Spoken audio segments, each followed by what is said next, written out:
I suppose. Hello, welcome in. It is Friday. Welcome in, everybody. It's Friday. That means it's time with Mike and Audrey show. That means that must be Audrey. I'm Audrey. That's Mike. Hey, good job. And that's Katie. Yep, there's a Scraggles under my feet for some reason. There's a Scraggle down there. Yep. Some reason. Hopefully, y'all are doing well on this Friday afternoon. Welcome into Ruth and Butterflurms and Sugar Turtle Tom and Little Dragon Teacher and Russell and GZ Blessings and Gary Morris and Slumberland Studio and Name Like Nobody Else and Mud Road Studio Pottery and Art. That's fun. Wow. And Monice and Brother LeBontree and Drew Sprague. Hello, everybody. That's weird. What? It translated to hi.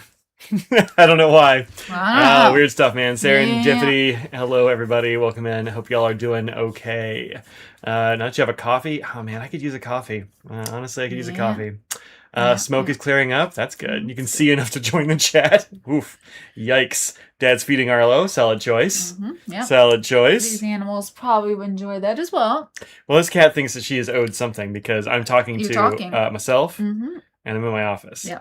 There were no animals in my office until Audrey came in here and they're like, it's time to be in the office. This is weird. This is the one time a week Audrey goes in his office. I know. Unless I come home from work and then I come in just to say hi or sometimes. Yeah. So hopefully y'all are having an okay week. It's been a week here. Next week is going to be the easy one. We'll see. Yeah. We'll see. Currently snacking on Reese's filled pretzels. I mean, it sounds pretty good. It's really good. Yeah. Sounds pretty good. I'm in a really bad mood today. You have been in a smood. I know. I'm sorry. Not towards you. Just general smood. Uh-huh. Yeah. Well, you did have to drive me to get my truck. Yeah. You didn't like that. No. I think that was not good for the old mood. But it was long. It wasn't very far, but it was very long to get there. I'm like, yeah. I'm used to the highway where it's like, at least I'm physically going a spatially amount of... This was just like a couple miles. I'm like, why is this taking 23 minutes to go 3 miles? I know. I hate that. No. Look, I get it. Yeah. Katie says, what boundaries? She doesn't have any. Nope. No, none at all. No. So I don't know. Last week we had sick animals in the house. Everybody was sick. Not Scraggles. No, not Scraggles. She's been fine. Yeah. Then I was like, oh, people have kind of gotten over it. Or cats have kind of gotten over it. And then there was more. Yeah, so if you only watch the YouTubes, last week Katie wasn't feeling great. Or we weren't sure who wasn't feeling great. It was, in fact, Katie that we knew that wasn't feeling well. And every single day after that, or at least 2 days, Riffy and Floof didn't feel well the same day. Yeah. And Katie still wasn't feeling well. And then after like a day and a half, they started getting better. Yeah. Katie still wasn't feeling great. And then Stripes got it. Yeah. Some kind of stomach bug was running rampant through the feline population. Yeah. And then I thought it was over, and then no poop on my floor. And it was this one, it turns out. She was the mystery pooper. I found out because I put a spy camera over here that tells me when pets come in. And I've caught you. Usually it's outdoors so we can see what animals come to feed. Yeah. But I'm like, why don't you bring it in to see who's doing what? Figure out what's going on. It was this one. And so, she got over it in a day or so. I mean, by midweek, everybody's been fine. So, I don't know. I guess like Tuesday they started like just being kind of fine-ish. Maybe it was Wednesday. Yeah. I don't remember. It was one of those days, but yeah. But Katie wasn't feeling well for like a week. Yeah. Well, part of that was she got her vaccines and stuff at the doctor's office, but I don't know. I feel like she might have like picked up a stomach bug there and brought it home and given it to everybody else. Well, the cats. The rest of us in Scraggles are fine. Yeah. So that was stressful. I'm like, oh man, she's dying, because that's how my brain works. And Audrey's illness has been off and on, making her feel bad. Just kind of like it's just kind of lingering headaches and a little bit of sore throat some days. Yeah. So that's fun. My AC in my truck decided to go out on Monday. That was great. That's great. What was I doing? Oh, I was running errands. And I was like, it was hot. It was like morning-ish. It was still like hot. And I'm like turning the AC on. It's just like blowing hotter air at me. I'm like, no.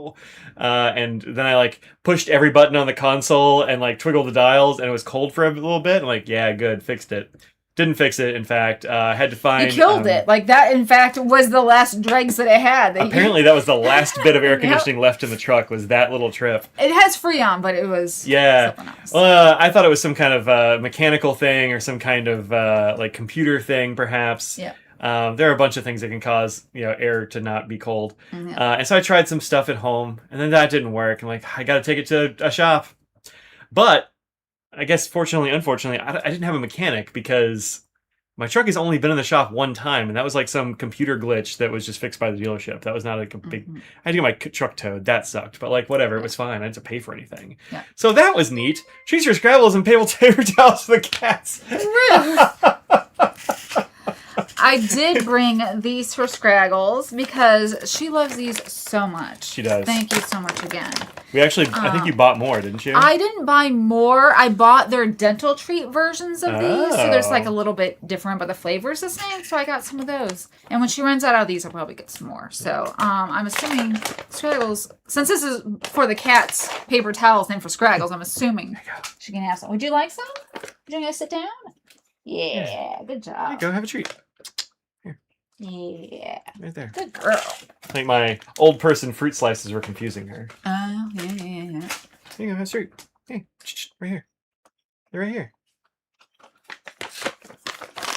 She's like, oh, yeah, I'll eat these. These are treats. Yeah. I know about those.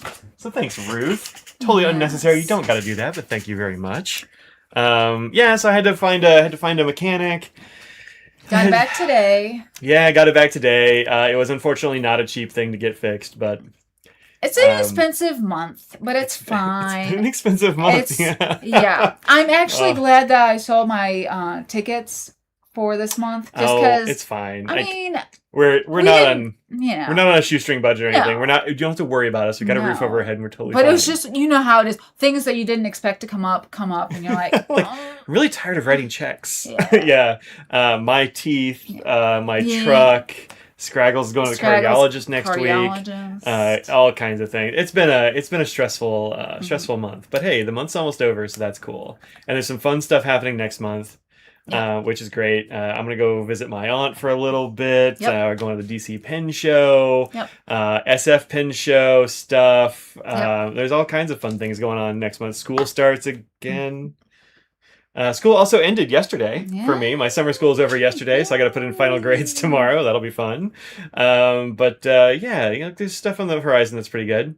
She got the cat a new toy and she's actually playing with it. That is an actual miracle. A shock. We do have one cat that does that, and that's Riffy. If you get a thing, she will play with it. She was actually in there playing with a mouse with feathers on it earlier, and she was playing with it. She saw me. She's like, "Oh no, I got caught playing with it," and she ran and She'll continue to play with it later, though. Yep.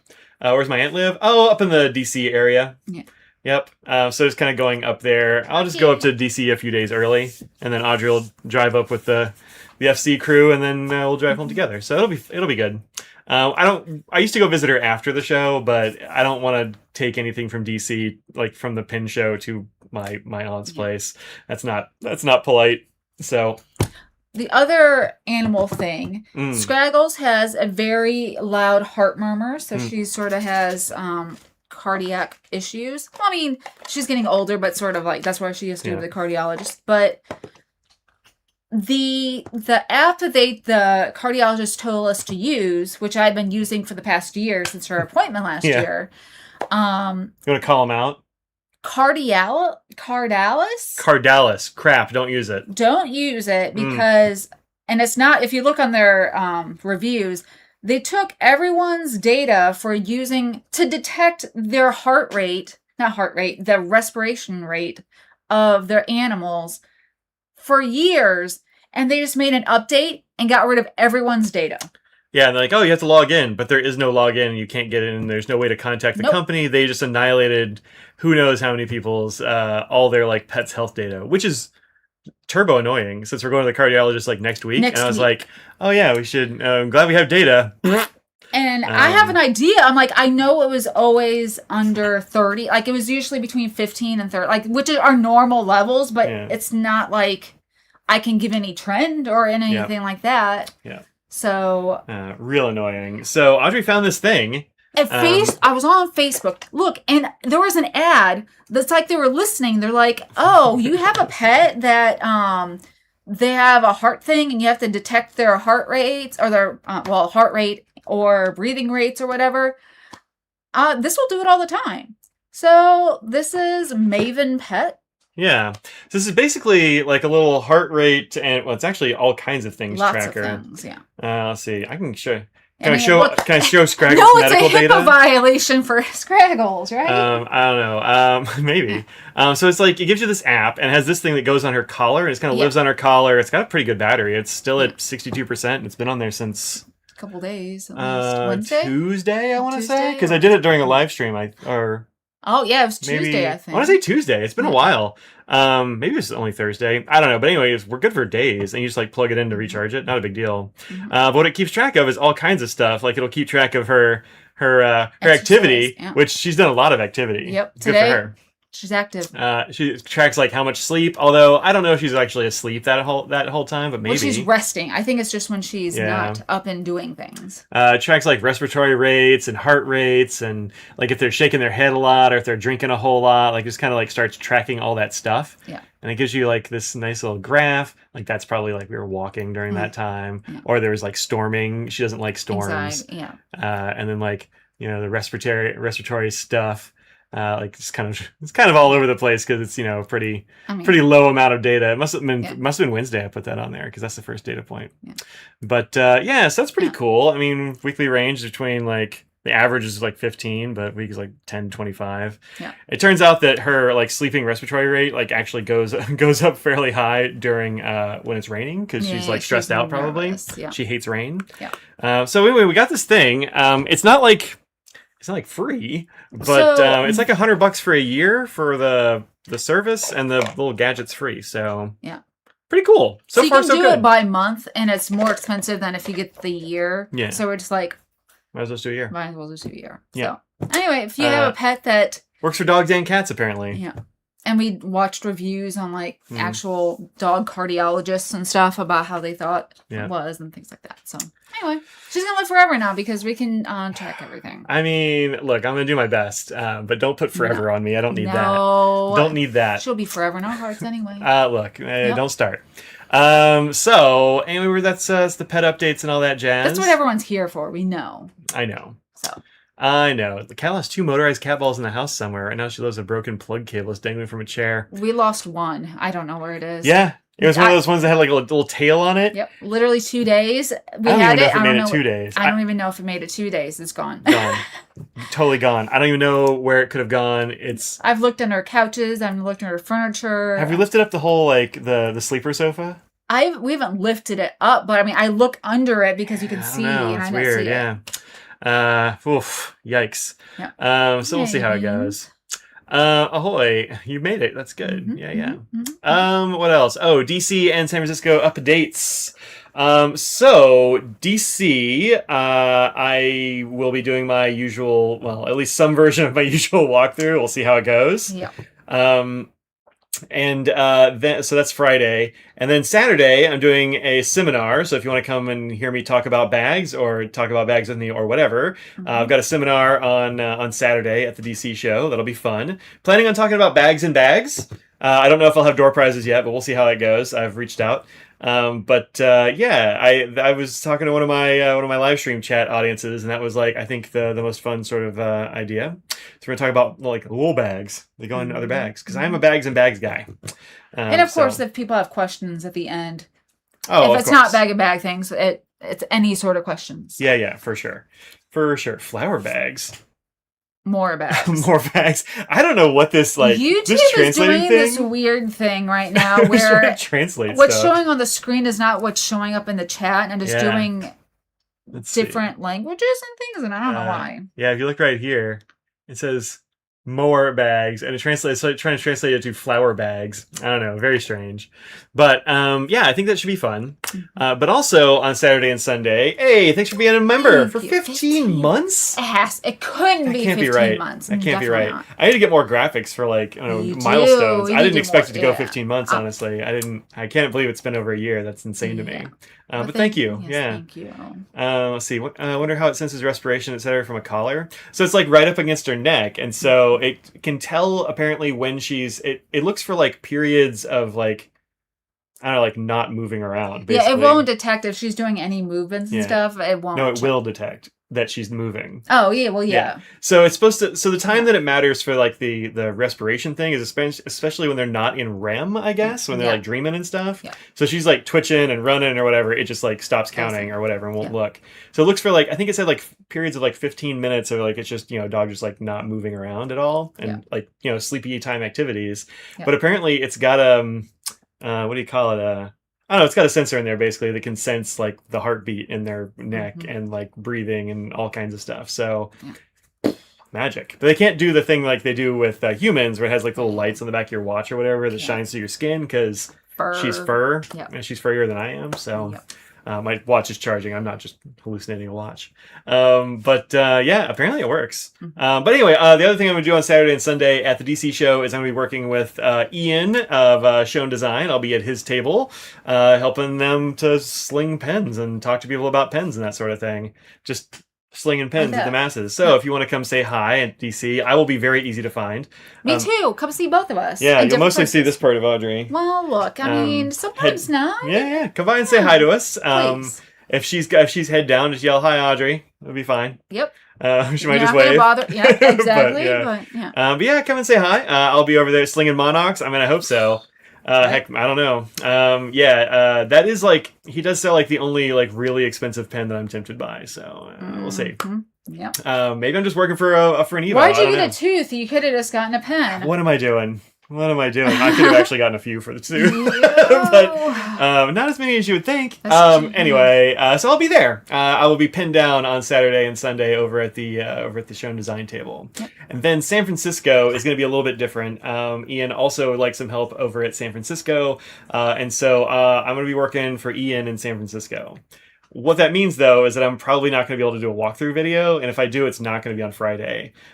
Just because, well, one, I wouldn't feel good at all leaving Ian and one other person at the table during Friday, because San Francisco, if you've been to that show, is an absolute it's a crushing rush. Madhouse. It's a bit of a madhouse, and also because of the way time zones work.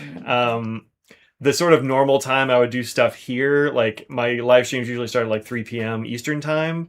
Well, that's noon on the West Coast, as I'm sure you West Coasters know, but that is also when the public gets into that show. And so... No, they're 3 hours ahead. What? If it's 3 o'clock there... No, I said 3 o'clock here, it's noon there. Which is important. I thought you said the opposite. Okay, nope, sorry. Because that's when when the public gets in, and so there's just no way I can really do that. So if I do any kind of walkthrough stuff, it'll have to be like Sunday. I don't know. We'll see what I can do, but it's not going to be a big walkthrough and interview everybody on Friday. Sorry, I just can't swing it, and that's just not the way it's going to go. I'm going to speak for everybody. Okay. Okay. Anything's better than nothing.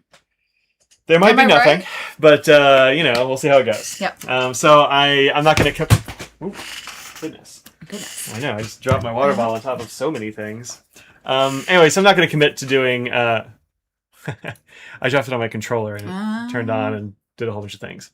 So we'll see how San Francisco goes. But can you have too many Show and Design pens? No. No, you can't. I was just looking over at my drawer full of them. They're all inked. So yeah, I don't know. I don't know if I'll be going to San Francisco. Still don't know? No, I don't know. Oh, I thought you did know. We'll talk about that later. I thought that was kind of settled, so I guess we'll see. Oh, did you tell him that there? We'll talk about it later. Huh. Okay. What? Well, hopefully make DC. Yeah, I hope you're gonna make DC. That'd be good. You're missing San Fran this year. Well, that's too bad, Sim. When is the San Francisco show? It is the end of August. I want to say the 27th or 28th through the whatever that weekend is, 30th or something. 28th, 29th, 30, something like that. Yeah. Oh, somebody's finally eating her breakfast. About time. So yeah. Yeah. So yeah. Well, Audrey will maybe be there. That was quite the pop. Kind of Snap, was. crackle, and pop. Kind of was. So yeah, there's that. That's that update. I don't know. You got anything else? I mean, the new what I sent you things. Oh, I've got that already. Interwebs. This is separate before we get to that part. Around the interwebs is what I call that part. No. Done? No. Okay, cool. All right, what's this? No, okay, that's fine. All right. You like to see what's unique at the show? Yeah, I know. Me too. Maybe you know why are the two largest pin shows so close together? Don't know. Well, I mean, I do kind of know, and that's because that's probably when the rates for hotels are possible. Buy an Evo, treat yourself. I'm gonna need your 100 another 100 people to do that, I think. Or just go back in time and have his truck AC not go out. Well, it's fine. Look, whatever. Those are different kettles of money. You know, it's different pots. Yeah. It's fine. Yeah. Whatever. We'll see. But yeah, the way that pin shows are scheduled is generally kind of around like when hotels are affordable for pin shows, which is why the Florida shows are in like summer. Or in the very like early fall and not during spring break or the nice months because nobody wants to go there, and so the hotels are cheaper. And that's why Philly is in January. So because that's when you can afford it, basically. And that is fully part of it, and also trying not to double up on shows on a weekend. So yeah, you try not to have two on the same weekend if possible, especially if they're things that both people would like to go to. So if there's more of like a stationery one and one that's more a fountain pen thing, so that somewhat you can divide it up a little bit. So that's why there's Stationery Fest that's going on near other things. But yeah, except for Boston, who they don't seem to care. They're just like, we're just going to put it in the same weekend as I think Dallas or something. So Boston's a really small show, and I guess nobody really cares that much about that. But like, you know, come on, Boston, what are you doing?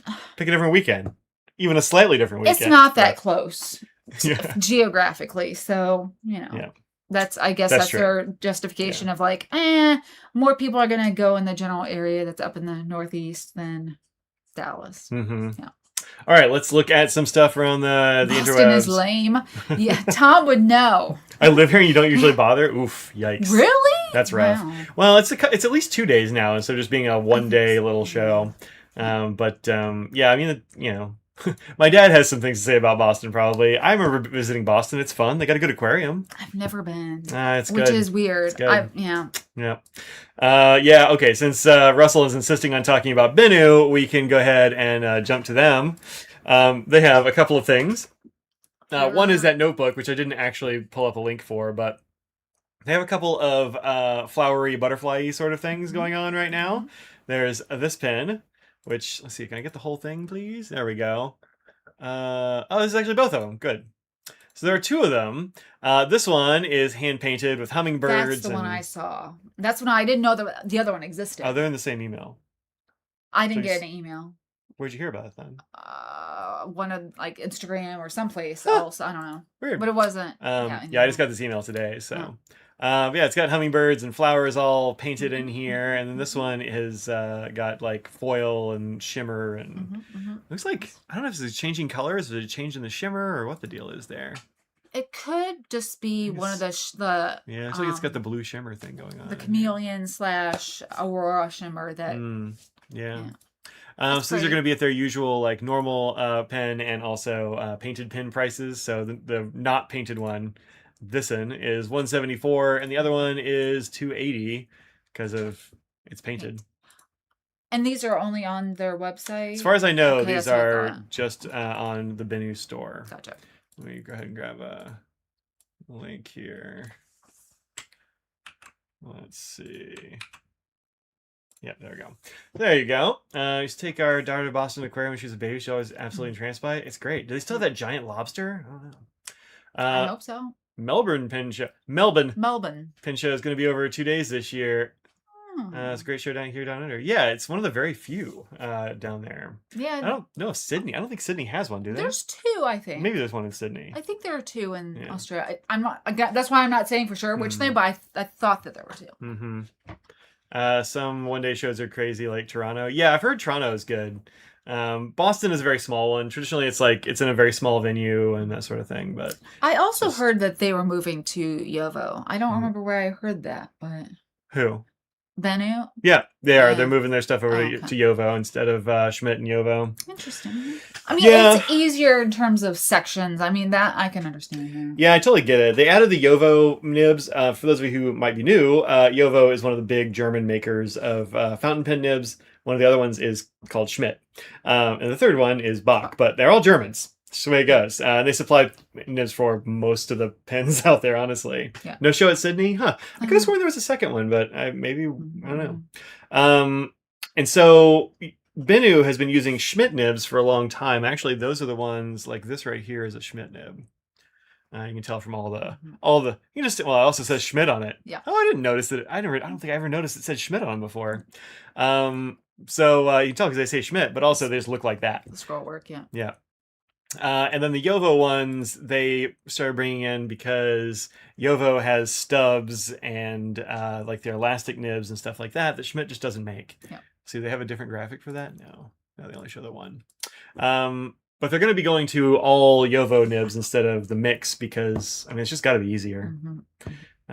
Just got to be easier. For our perfect match pens, I talked about this a time or two maybe, but I did suggest to them maybe it'd be cool if they could make some extra sections for us that would fit Yovo nibs in case people had other nibs they wanted to use in the perfect match, but they got the Schmidt ones. And so we do have those. So if you got one of the perfect match pens, still available on the site. There are still a few left. Yeah. And you got a Schmidt nib, but you have a Yovo you want to put in there, like, I don't know, a Mr. Nose nib or something like that. You can pick one of these up from the site pretty darn, I think like $10. Yeah. And you can, put your Yovo nib in your Bennu. Should fit a lot of the Bennus because they mostly use the same sections, but definitely Euphorias and probably a few of the others too. So. You can put your Mr. Nose nib in there if you have it. Yep. If not, whatever else nib. If not your Inkdependence logo nib, or if not your Scraggles nib, or if not your any of the other your finger hearts nib. Finger hearts nib. Yeah. Yeah. Just inked up a fine elastic nib for the first time in a long time. They're actually rather pleasant, as long as you don't try flexing it. Yeah, I mean, I like the flex stuff. They're kind of bouncy. They're not really flexible. No. I think elastic is pretty good for those. I like them. They're usually pretty wet, and they're pretty good. Oh, yeah, the Computer Museum. That was another thing they have in Boston. I remember that. It's pretty good. Becky was asking if any shadow nibs left, by the way. If you're talking about the FC ones, there were some as of yesterday. So we had shadow nibs before Raven or the black nibs came, and we had some left over, and so Scott, the owner, started putting them online. They all have the scroll work, which a lot of people did like. I like the scroll work, and part of the reason too is Yovo still had some shadow nibs left over, I guess, and so they wondered if we wanted them, and so we're like trying out to see if we should actually get the rest of them since they exist already. So not all the nib sizes are available. No, it looks like you got extra fine broad and 1.1 and 1.5 stubs. Broad, click on the broad and see if it actually is in stock. Oh, it is. Okay. I think they disappear when they're not in stock. Yeah. So if you're interested in any of those and like the scroll work, it's more of a charcoal look. And yeah, it's not as black as the Raven ones. Yeah. Yep. So those are available. I'll give you a link. Copy. Paste. There we go. Let's see. Also, the Museum of Bad Art in Austin, Boston. That sounds like fun. I can definitely be a part of that. Yeah. I don't drive there. It takes an emergency for that. Yeah, I get it. There are some cities I don't like driving in either. What's your least favorite city to drive in, Audrey? Let's call them out. What? I don't know. Do you have a least favorite city to drive in? I do. What is it? Atlanta, Georgia. Atlanta is awful. Absurd. Dumb city to drive in. Might be it. It's the worst. I have I, never driven to Atlanta or in Atlanta and not have some kind of problem. I, Even in the age of yeah, GPS. Like even doesn't GPS is matter. like Atlanta, I don't know her, and I will send you to some like warehouse district accidentally in the Yeah. middle of night in the pouring rain. Yeah. And there's been accidents where whole buses, just like many people have passed away because Oh yeah, there were it's so, it's bonkers. just things end and buses can't react like other, yeah. So Yeah, it's that place awful. that So is the I worst. think now that you mention it, I hadn't even thought, but yeah, I think it is Atlanta. I know people say DC. I don't actually find DC to be that troublesome. I mean, Yeah. it's there's a lot of people and it's kind of a pain, but it's like it's you can navigate DC. Mm-hmm. Boston, man. Atlanta is everything is called Peachtree and It nothing goes. You is. can see a thing and not ever be able to get there. It's worse than Maine. Yeah. It's impossible. Like we did. What was it we were trying to find? It might have been like one of the art supply stores or something. Like we saw it from the highway. We were like, oh Yeah. yeah, we should go there. Nope, impossible. Can't do it. Yeah. Nope. Yep. Anyway, uh, it's not the problem. Isn't that their interstates are big and they're pretty big. But I mean, I grew up driving and I started driving in Houston, so like Atlanta's freeways are not intimidating to me. It's just that it's impossible to. Everything's called Peachtree and nothing's findable. One thing that large city driving that just annoys me more than anything, and that's not every big city, but where it's just people are cutting you off constantly just to get one car length ahead, and you're just constantly trying not to get hit because Yeah. it just doesn't make sense when you're Yeah, not. DC can be like that. It is. It's worse for you sometimes in like your that. car than me in my truck. Yes. They don't do that as much with a big red No. truck. So And for me, on that stretch between DC and Philly, like all the way, it's just like I'm sitting there having to pay so much more attention than I normally would have to, just because people are just doing that. that city pulled the 16-foot trailer through Atlanta with stuff for us. Shows the love. That is, I don't know why you shouldn't have done that. I mean, you shouldn't have. I don't know. There's no real way from Alabama to here without going through Atlanta, unless you're going to go all the way around, half acre. All right. Since we talked about an FC thing, here's this came out today. Apparently, it came out when I was gone. So. Well, what? Okay, that was weird. That was really weird. Yeah. Copy that. Great. There we go. These are Pocket 45's Ascension Wing Special Editions. Ooh, look at that. A little, like, rainbow holographic stuff going on in there. This is a Stormwind, so I'm guessing this is just we had left over because we haven't gotten anything from her in a long time. So wow, that looks nice. Man, she made really cool blanks. Yeah. She kind of disappeared. But yeah, that's pretty cool looking. I like that. I wonder if this is in the shimmer or if that's actually in the. It's probably just the reflection of how how it's photographing. So I wouldn't say it looks like a rainbow. It's just going to be holographic pigment in there that's capturing with the light. Yeah, that's cool. Yeah, those look neat. 105 plus a nib. Yeah. So 145 or 125. 125. Oh, that's not bad. That's not bad for these little guys. I actually don't have a new 45. Yeah, they're super cute. Yeah, they're cute. Yep, so that's new. Yep. Back in the beginning here, this is from Good Made Better, which is this dude named Dan out in South Dakota who makes really great stuff. Some of my favorite desk things. Yep. There's a Katie right here. No, she sure is. She just loves staring you in the face. She's doing so much better. I'm so happy. Yeah, she's doing good. He debuted this, I want to say, at the Chicago show. I think you showed me, like, you took a little video of it. Yes, the video. Yep. And so what this is it's kind of like a briefcase situation, but it's a portable writing desk. Do you want me to look for the video on my phone? If you want to. I mean, he's got a video too. Oh, he does. Okay, never mind then. So it's got like there are a variety of surfaces. There's like a gray one, a green one, and then this one is sort of like a whiteboard situation. And it's all held together with like shock cords and magnets and things. They've got like leather straps and whatnot for it. There's all kinds of options. And it opens up and it's got configurable like compartments and things. It's got this is how you get the thing on the, actually this little strap connector thing is pretty darn clever. I watched a video for this. I'm like, oh, that's wild. I hadn't seen a strap connector like that. So pretty neat. And then it's also, let's see, does it show it? Not so much here.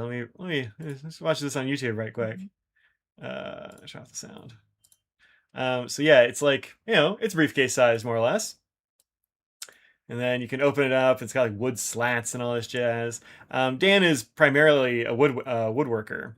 And on the back here, you see this like felt stuff, and that is it's a big version of the book warden, Yeah. which is like these two big pieces of like thick, stiff felt kind of material with these grommets and such, and so you can make it whatever size you want to be. It expands essentially.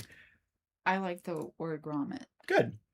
But also it apparently like you can put books in it if you want to. I have one for books. I use that for taking stuff to and from school, so my books and notebooks don't get smashed. But you can also throw a laptop in there. It's big enough for a laptop, so pretty cool. I think it's very neat. Very neat. All these like little shot cords and things like this, keeping everything together. I think it's pretty rad. The only problem for me, and the reason I haven't gotten one yet, is it is quite expensive. It starts out at $225, and that's for just the desk. And then if you want the book warden thing on the back, they're sold out of them. So they must be selling well, which that's great. I'm glad. The thing that'll hold the books and the laptop and stuff, that's extra. And then the shoulder strap. Oh, he sold out of those too. All right, he must have sold quite a few of these. Oh, he's only got the ivory ones left. Yeah, these sold well, I guess. I don't know how many he made, but that's great. I'm glad because these are very cool. At the end of the day, if you add all the things up together, it ends up being like $400, which is a lot. Yeah, it is. It kind of goes in that category of like really cool handmade stuff that like I get why it's expensive. For sure. Yeah. I'm like, I wish it wasn't so expensive, but like I also get it. Yep. Yeah. Yep. Let's see. You need to use this to rate your employers. Oh, somebody else. Here's about a pen from Good Made Better, and it's excellent. Yeah, their pens are great. He is going to be, almost certainly, usually is in the same room as Ian at the shows, and so that can be a little bit of a problem. A lot of these are sold out, which is good. I mean, I'm kind of glad this one's sold out because that's you right there. Yeah, that's a very Mike color pattern here. Yeah. Teal and orange and purple. I mean, I like the visual textures that he has there too. Yeah, he does a lot of hand scraping and that sort of thing for things like wood grain textures and like the sort of like hammered textures and all that jazz. Yeah.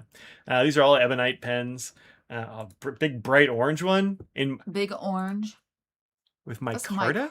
Orange and I think it must be the section. Yeah, the section's micarta. Yeah, because that's still ebonite. That's fine. I would like that actually. That's really cool. It's sold out though, so I can't have it. It's sold out. Good. They're not the cheapest things ever, of course, but also handmade stuff. They also make stuff with like layers of colors and things. And working with ebonite is not fun. No, it's a big pain in the butt. And he's been making these out of that like look like a quill, but they're a pen and going like a little inkwell. Come on now. Goodness, really taking its time. So fun stuff. Yep. He makes really great things. I love his pens. This is one of his like, I don't know, the original type of thing he was making, which are these deals that you can put your pen in and make every pen a desk pen. I think that I got you one from the very first show that they were at years ago. Yep. That was a Colorado show in 20 something teen. 16 maybe. I'm guessing. 10 years ago. Yeah, something like that. Yeah. That was actually at work on my desk there. Oh, okay. Because it sticks real well to that surface. It doesn't stick to this surface very well. My desk is butcher block, and so the sticky stuff doesn't work well, but having a pound or so of brass and concrete does the job pretty well. So, but he makes great stuff. Usually I think he's just kind of like either he feels artistic, like with the pens and the inkwell, or the quill looking thing, or he just like has a problem and he figures out some way to solve it. And then he sees if anybody else wants it too. Yeah. So I love that kind of stuff. He makes really good stuff. I never put up a link. Hold on a second. Reopen that tab because I closed it. Here, I'll give you a link to Good Made Better Coffee. He'll probably have some of this stuff over at the DC show as well. He's almost always there. Oh, is he at the DC show? Yeah. I said he's going to be in the same room as Ian, and that's going to be a problem. I don't remember him being there. They're in the corner. Oh. Of that Look, I don't get to shop, so that's... Yeah, if it's not if you can't see it from where you sit, you don't even know they're there. Somewhat, yeah. You got the mostly mustard one? Oh, that's awesome. I like that color a lot. It's really fun. I've got one called Goldfinch. It's like it's kind of a one of a kind with like a bunch of different little colors at the bottom. Actually, it's in that top drawer if you want to grab it. If you can get over there. The metal section was not... Oh, really? You didn't like the metal section, huh? Interesting. What am I looking for? The Goldfinch one. It's green with stripes on it. Yeah, that's the one. Want to give you all of them? Nah, that's fine. Okay. That's fine. This is This one I got at Chicago. Last year? Two? No, 2 I wasn't years there ago? last year. 2 years ago, I guess. Yeah, I 2 years ago. I consider it this year, but yeah. No. This one actually has an ebonite section, so I mean, if you didn't like the metal section, you could just let them know. You can probably make you an ebonite one. But yeah, this one. My other one is aluminum, which is nice. But yeah, I like the texture on there. Feels nice. Is good. But I kind of love this whole set of colors here. It's very me. Yep. Actually, whole different materials in there too. So there's like acrylics and ebonites and all kinds of things going on. Mm-hmm. So pretty great. Pretty great. Wait, Audrey can't shop at all pin shows? No. I mean, Audrey's working. So like there are a lot of times where I don't get lunch. I don't get meals. well, because you won't stop for meals. That's on you. That's on me, and also that's just how I am. I don't like not like if I didn't have orders, then I would eat something. But if I'm busy, then there's more here. I don't want to focus on eating. I have a big dinner. I get dessert, the whole shebang. But I mean, I can shop at shows if I'm not busy.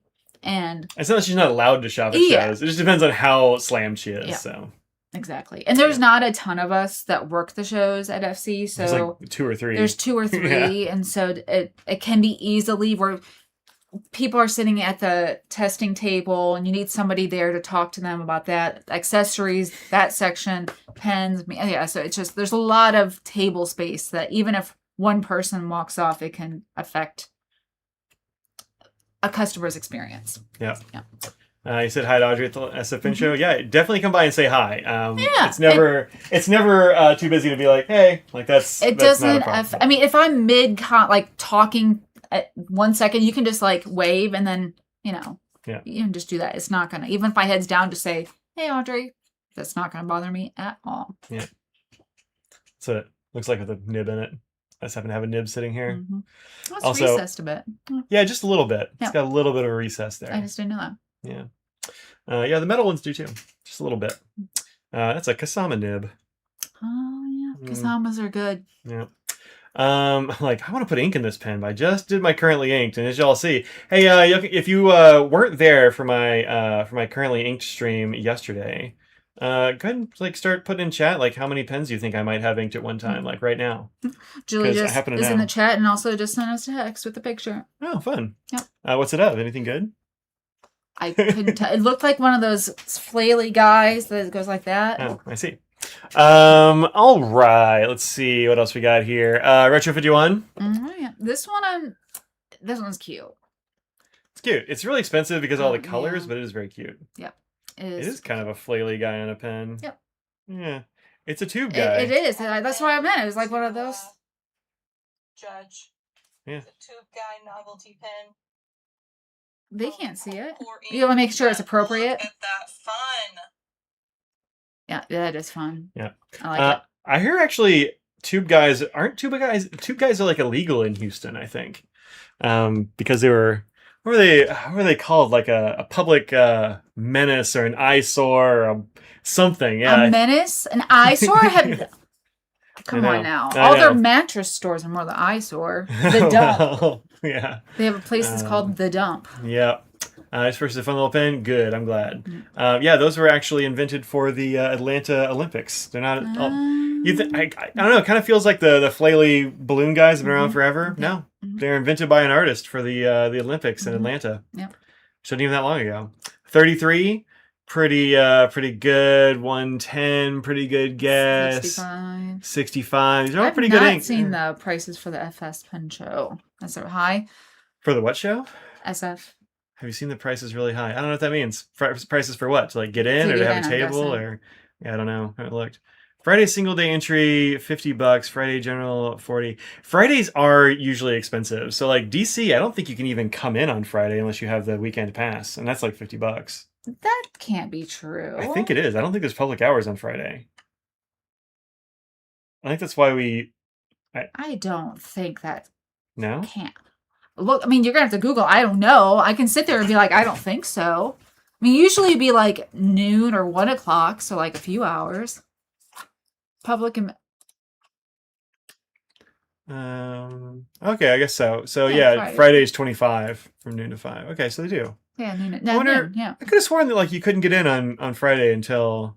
Anyway, all right, cool. Then Saturday and Sunday are just $10, which is very low. Mhm. People are not usually making money on these things, but let me say, Saturday single day early admission is $40. What about regular admission though? I will say one thing that's good about this, even if it's more expensive, you can come and go, unlike Stationery Fest, which is like no re-entry sort of thing, Yeah. which I wouldn't love because you never know when something can come up where, Mm-hmm. you know, even if you have a few hours, I mean, you just get a wristband of a certain color or something like that. So Saturday and Sunday are $15 and $10 each, so that's not too bad. But yeah, Fridays are almost always more expensive. For whatever reason. Yeah, I mean SF does like their prices are high on things, and they do some stuff at that show that I'm not a big fan of, like charging people who give seminars and classes and stuff. Like I think that's criminal, but you know that's what they do. So multiple shows apparently do that. So apparently there are a few, yeah, and it's not great. But also sometimes hotels just make it so that you have to. Exactly. That's So, yeah. And everything in California, especially San Francisco, is just more expensive. Yeah. Just yeah. to get that hotel, I'm sure is not cheap. Yeah, it's gotta be. I mean, it's gotta be a hotel thing because like nobody's really making money on pin shows. That's just not. You just don't make money on pin shows. You don't want to lose money. Yeah. Except for Yoseka, who's got to be making money hand over fist about Stationery Fest. What I just said about SF is going to even more so for New York but SF's City. not charging $1,000 a table like those like the Stationery Fest tables. That's crazy to me. Crazy. Here's the thing that I got an email today. Mike's not getting it. I'm not getting it. No. I'm not getting it. But hey, if you like Tom Ben bags, they just released a new color. It's a pretty blue. It's beautiful. I mean, that's a really good blue. Yeah. I already have. I think all the bags I have that I would want here. I think I have them all. So like, I don't need more.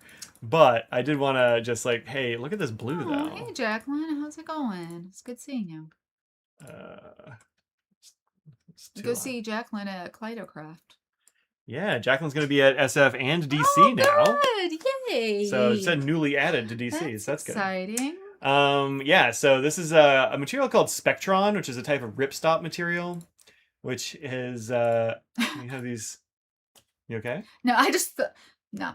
Okay. Just thinking of funny things, jokes in my head. Okay. Inappropriate jokes for the. You can see it has like these little like diamonds and squares, and that's to keep it like if you get a tear started in your bag, it'll stop at the little. These are all little like. Interlocking web seams and such, but it's also very light. So the Spectron stuff is a very light material. It's way lighter than their usual. Tom, you look. I'm not into bags like Mike. We all know this. You know how Audrey is. Yeah. I will say, this is a good bag. We don't need two of them like we have. Well, you say that, and yet every time we travel, that's the only bag you'll use. So we'll use it for my travel personal item. For travel, and I would recommend it, even though it is expensive. Yeah, actually, this is the first one I got actually right here. The price has gone up since I got them. I mean, I was about to say, how much were they? I want to say they were $2 something, weren't they?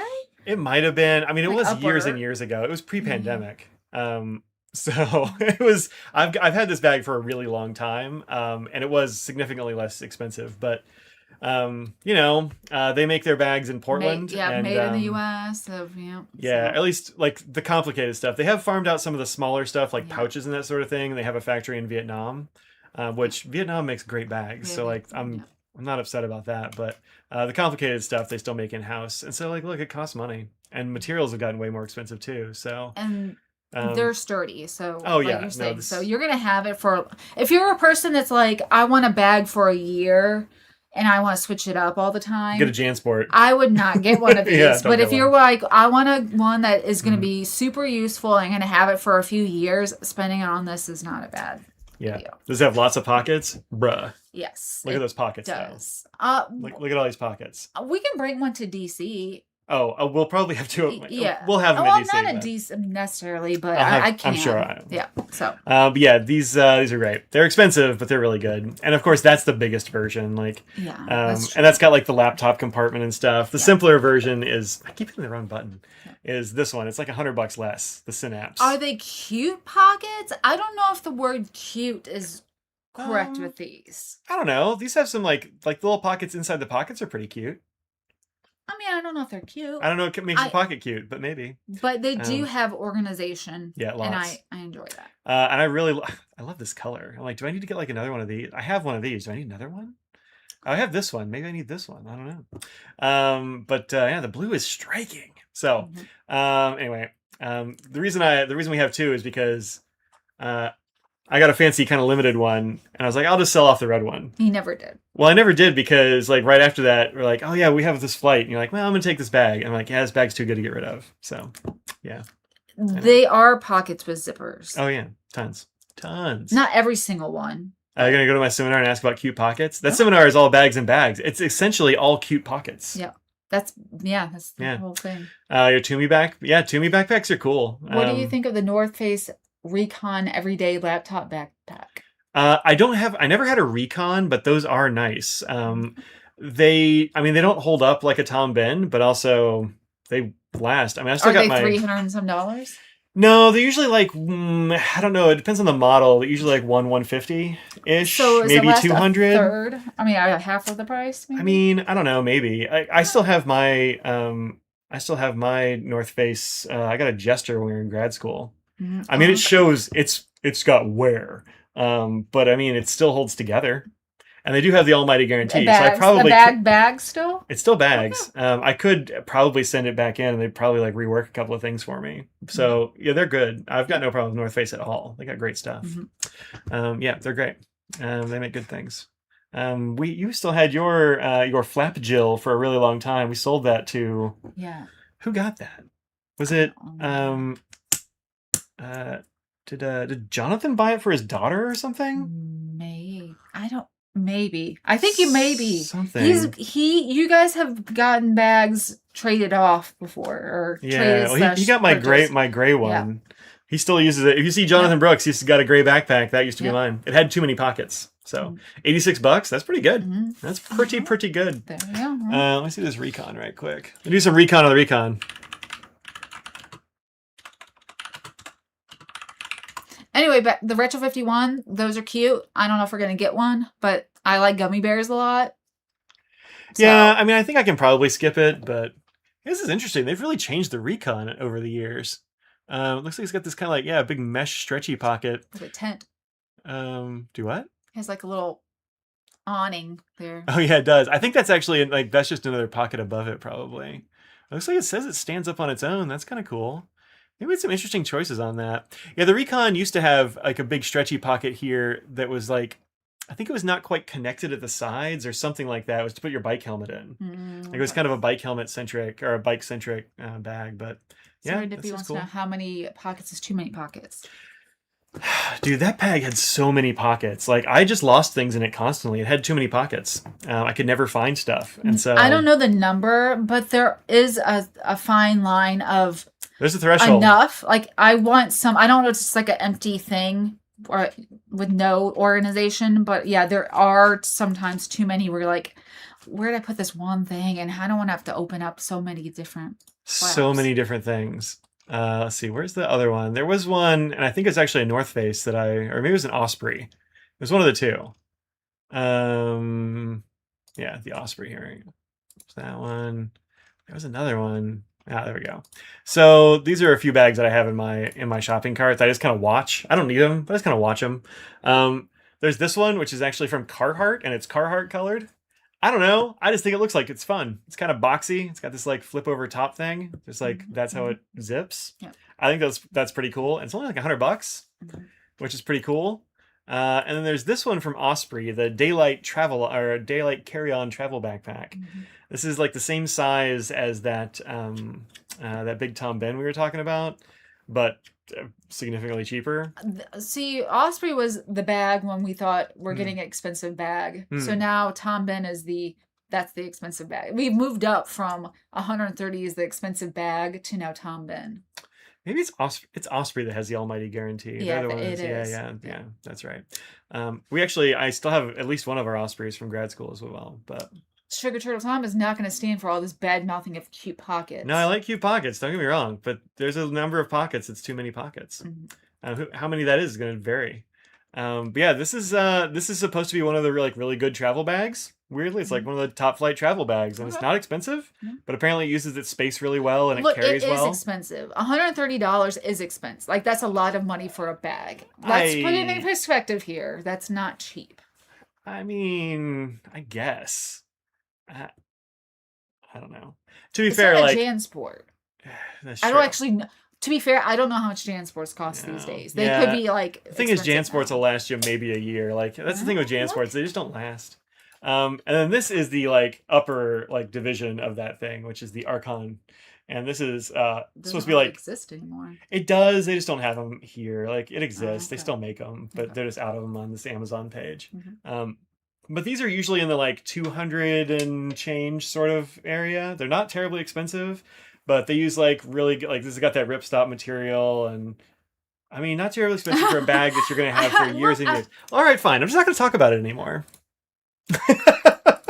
I'm done. Let's go look at other definitely not expensive things like this thing. That's true. Damn, This is again. not. Every single time. I don't understand why I can't get it right. I changed that like a year ago and I can't get it. Yeah, so there's new Kaweco. 3 of them, right? Nope, just one. Really? The other 2 are the ones that have been out for a while. Why are they showing those then? Because they're in the same series. And this is like the new one in that series. I like this one the best out of them. Yeah, I think so. This is one I would actually get. I don't have any of the other ones. There's this one that's shadow blue. Oh, I do like that one. and I this never one got is it. this one that looks just like a that's Tampon. a tampon. Look, Quaco Sports are always tampon-y. That's the most tampon-y tampon. it one. is. That's a pearl right Well, I there. don't know. We got. No, damn the it. other one's the pearl. This one I cannot. Yeah. Skyline White. It's this one. It's the pearl. Yeah, that's yeah. But yeah, So- I think if I do see the new one, the Marble Ocean, that's the one I'm considering. Yeah, it looks really good. It is kind of translucent though, That's which fine. you can't tell from these photos, but in some That's other pictures and Yeah. stuff, you can really tell it's pretty translucent. Yeah, it's probably mostly that shimmer with a little bit of color, but yeah, you're getting just show off that shimmer enough. You sort of have to have a little bit of translucency. Yeah, I think it's pretty good. See 4-year-olds with giant backpacks walking to camp. Also, like kids don't have lockers anymore. Yeah, So you gotta take everything with that you. is the thing too. Yeah, or they Yeah. expected to carry a bunch of books around. Yeah. I've seen the new Alice exclusive Conklin. You know, I did see it. I didn't put it in a There's tab. a Conklin and there's also a Delta that's new as well. I don't think I've seen the Delta. The Conklin though, they It's did put it in under there. the new releases. That's You're not what you're in. shoot. I was like, you're not gonna find it there. But You have yeah. thrown me all the way off, Audrey. What did I do? What are you blaming me for? I didn't do anything. I'm mad. What? You gave me your mood. Congratulations, How? you win. Because then This is the new Conklin. Yeah, the material looks nice, but it's got that clip that it ruins it for me. I hate is that that. rose gold?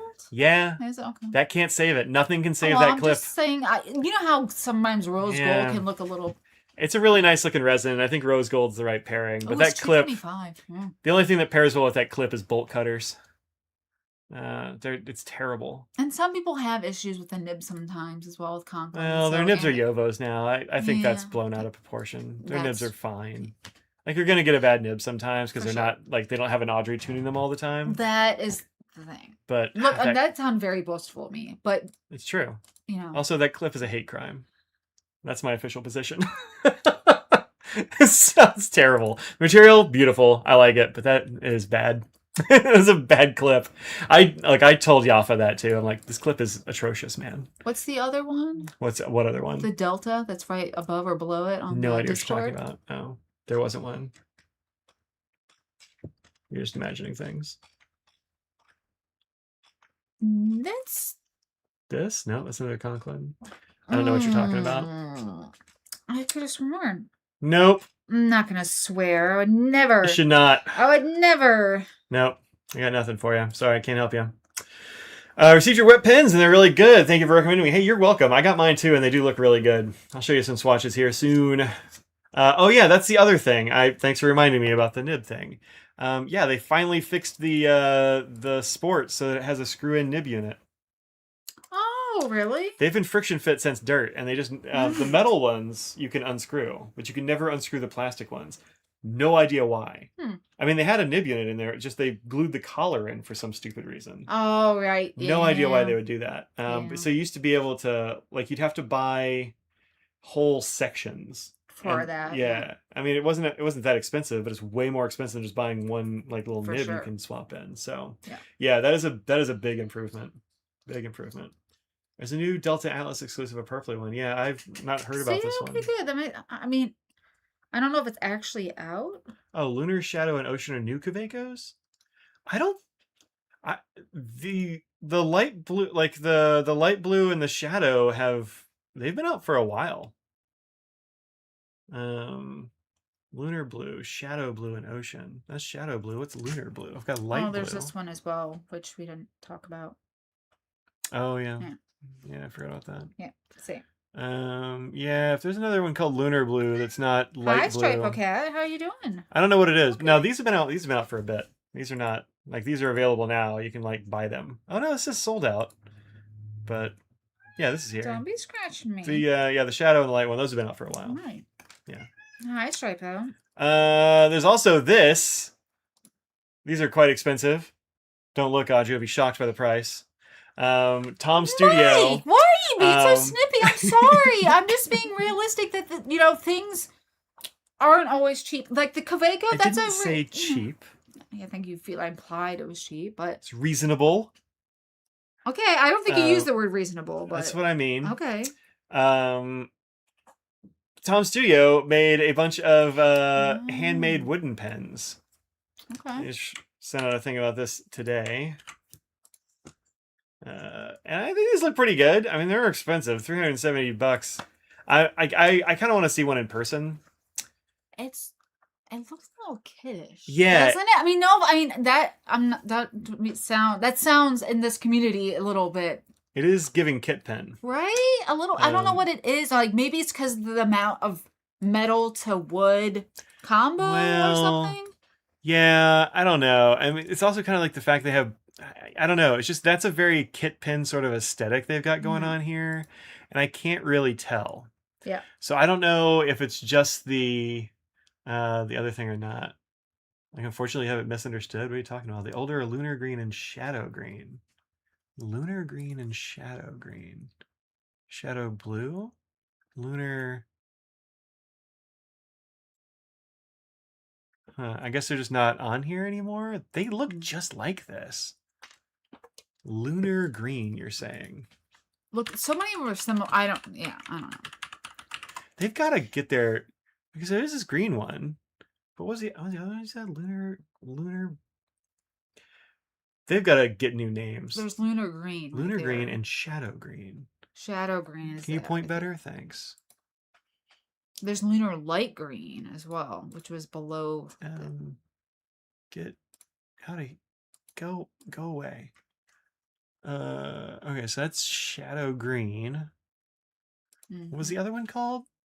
Wasn't it light green? These names are impossible. Lunar light green? Was that right? And there's lunar blue. There's lunar light blue. Shadow green. Light green. Okay, so these green ones. So I guess the green ones are the older ones and the blue ones are the new ones? Okay. All right. There you go. Okay. Pre-order the lunar blue, shadow blue, and ocean. Lunar blue, shadow blue. Well, this one's not a pre-order. You can just straight up buy this one, the shadow blue, and you can straight up buy the light blue. You can't buy currently and have it sent to your. Well, no, you can. This one's also available. This isn't even a pre-order. Oh. Maybe they just. It says on the thing says pre-order though. Yeah, that says pre-order, but this just says buy. So maybe I don't know. No. This one also says maybe you. I don't know. It's very confusing. All right, so the blues are new and the green are older. Okay, well there you go. I guess. Yeah, I don't. All right, I guess that's okay. We can get rid of that one. Yeah, I'd love to get rid of some things. Yeah. There's too many things. Sorry, I was trying to help. Yeah, I don't know. I guess I go back to where the hell is it? There. Yeah. Okay. Yeah. I guess that's different. Those are not very different. It looks like they just added more of the shimmer stuff of the one. Well, I guess it's a paler acrylic that's kind of Yeah, yellowy or- looking. This is more white. Oh, I might between those two. Oh, Because yeah. those are green and that's blue. So yeah, it's gonna Yeah, well, this is definitely the darker one. All right, cool. Well, thanks for showing me out, Carol. I cannot keep their stupid names. The names are too close. They need to deal with that. What? These are on Doorbuster at Atlas. The Hexo. Okay, hold on to him for a second because I got another Atlas tab up, and then we'll go to that. Well, yep. Okay, I am Sounds already good. too scattered. Yep. So, the July surprise box is available. It's, according to Audrey, wildly expensive, irresponsibly expensive, because it's more than $10. It is. There's only one level this month, and it's $275. I haven't gotten one yet. It's 2 steel fountain pens and at least 1 ink. Yeah, I believe it's that. It sounds like one of the pens is going to be the same for everybody, like maybe different colors but the same model, and the other one might vary or something. Yeah. But also, I may be entirely wrong about that. No, I think they said something like that on the Discord, and something not like on that. here. It doesn't say that, but yeah, I think that's right. Yeah. Yeah. Let's see. It has a 390. Yeah, it's supposed to have at least a current value of 390, misrep of like 475. So yeah, no, it could be a really good deal.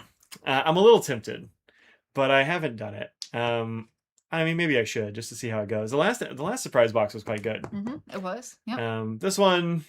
Yeah. I'm like, you could get one of those Conklins though. It has a name like nobody else does. Yeah, it could be. That is the danger. And that's why I maybe haven't done it yet, because like in that price range, it could be like the price range of like steel nib pens that I don't know. Like the thing I would hope for is like one of the Schaefer Legacies or something. But also I could just buy a Schaefer Legacy because I want one. Yeah. And they probably won't do that just because they had that in the 100 box last month. Who did? Atlas. Had what in there? The Schaefer ones. The Schaefer Legacies were in there? I think so. No, those were the 100s. Oh, Not like the expressions and stuff like that. Like those. Yeah, That's what I was thinking of. So it could be that. Yeah. Yeah. Be nice to your wife. I'm always nice to my wife.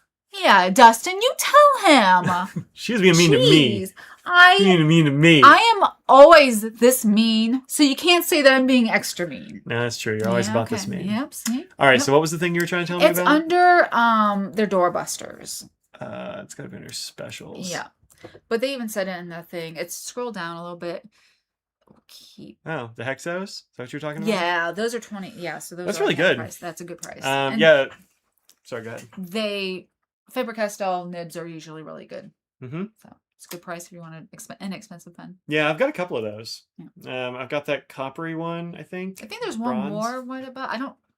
Oh, the matte black. No. Oh, is it just those two now? Okay. There's not very many things in the doorbusters right now. But yeah, I have this in, I think, this sort of bronze color, and I have a blue one.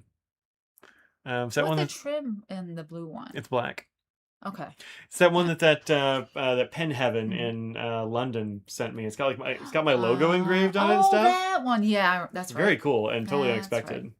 Right. Yeah, they sent me that one. I think I just bought another one or something, so I got two at the same time from two different places. They also have the Y Studio Classic in blue on pretty good sale. That's a pretty good sale, yeah. Yeah, I've been using the Y Studio in black. I like it a lot. That's right. Oh, this isn't the portable. It doesn't have a little loop on the top. No, it's the regular. Right. It's just the regular. Interesting. Yeah. I didn't know My parent says they've seen an unboxing of the Atlas and it was not really impressed. People have already gotten them? Apparently. That only went up like to Thursday? Pinosa's got one, apparently. Wow. Oh, no, maybe not. Maybe you're talking about something else in mind. So maybe, or maybe not. A Schaefer Sigaris in mind. I don't even know what that interesting. is. What is that? You'll recognize it once you see it. I'm sure I will. I just don't recognize the name.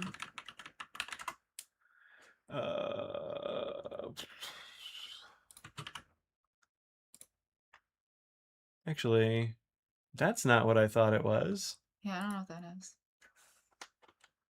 Huh. That does look like a Legacy. Interesting. Yeah, that's not the one I was thinking. Huh. I was thinking like they have one. I don't know. Let's just go to one of the sites and see.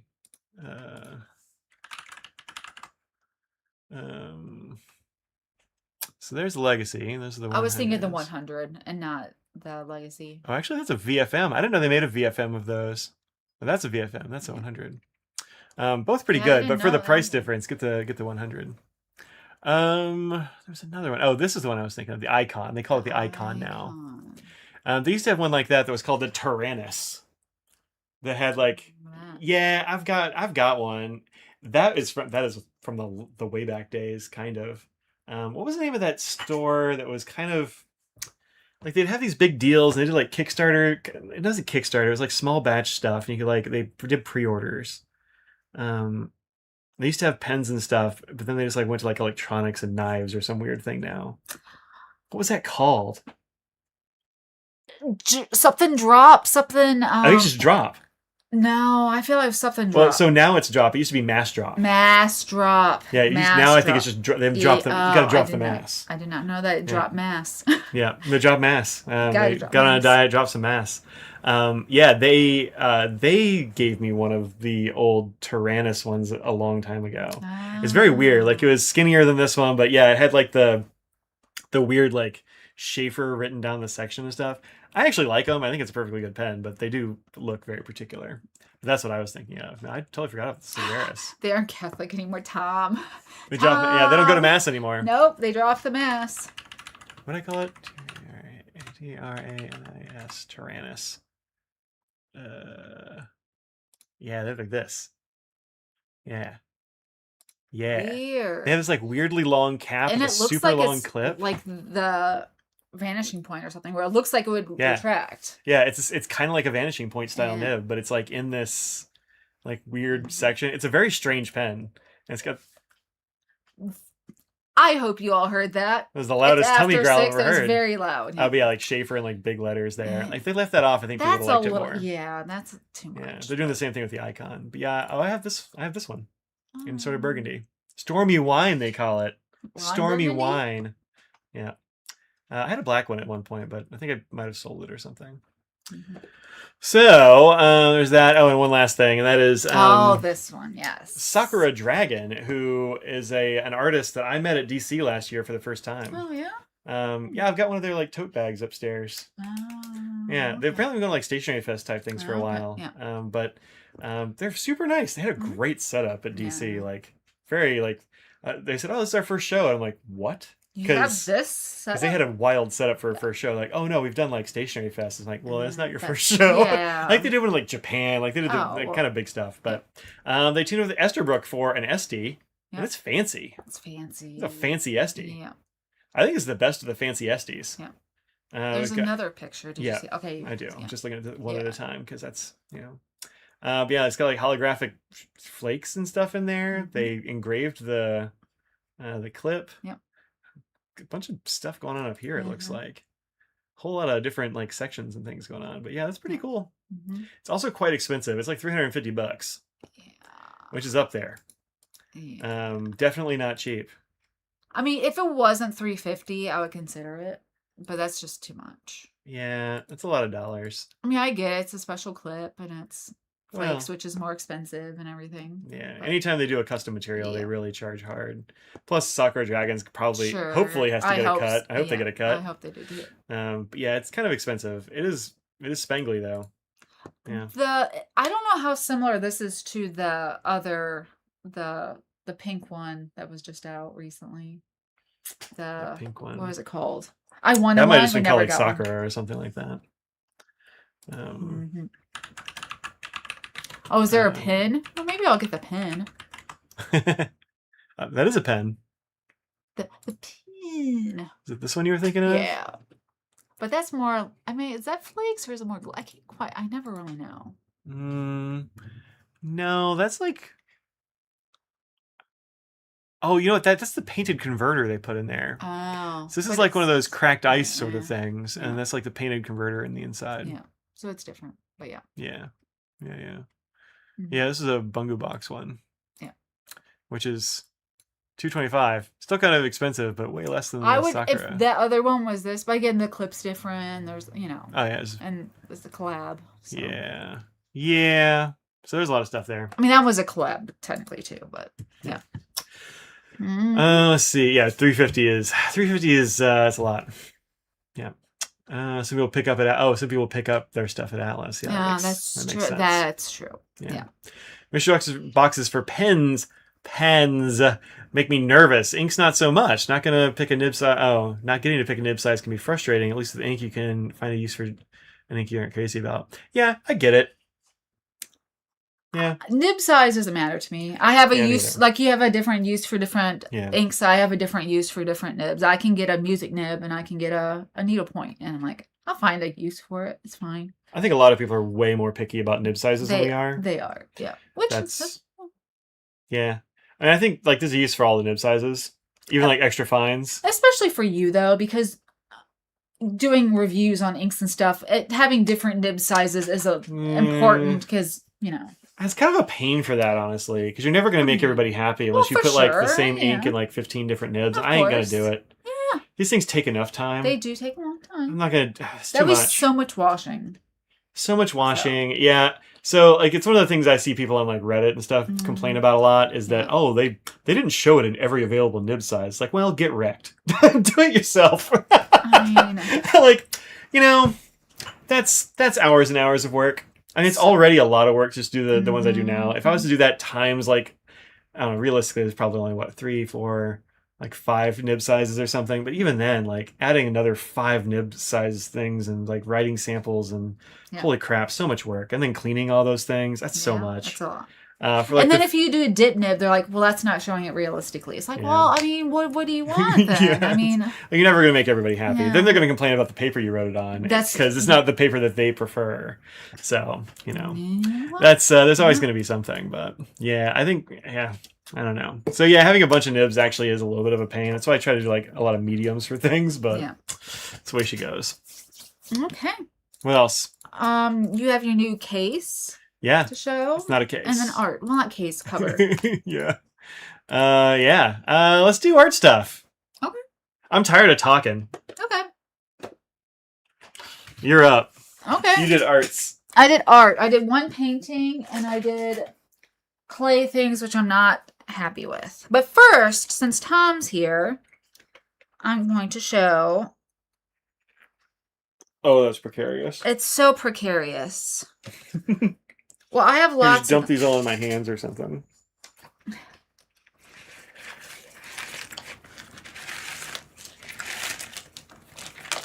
Ta-da! Here.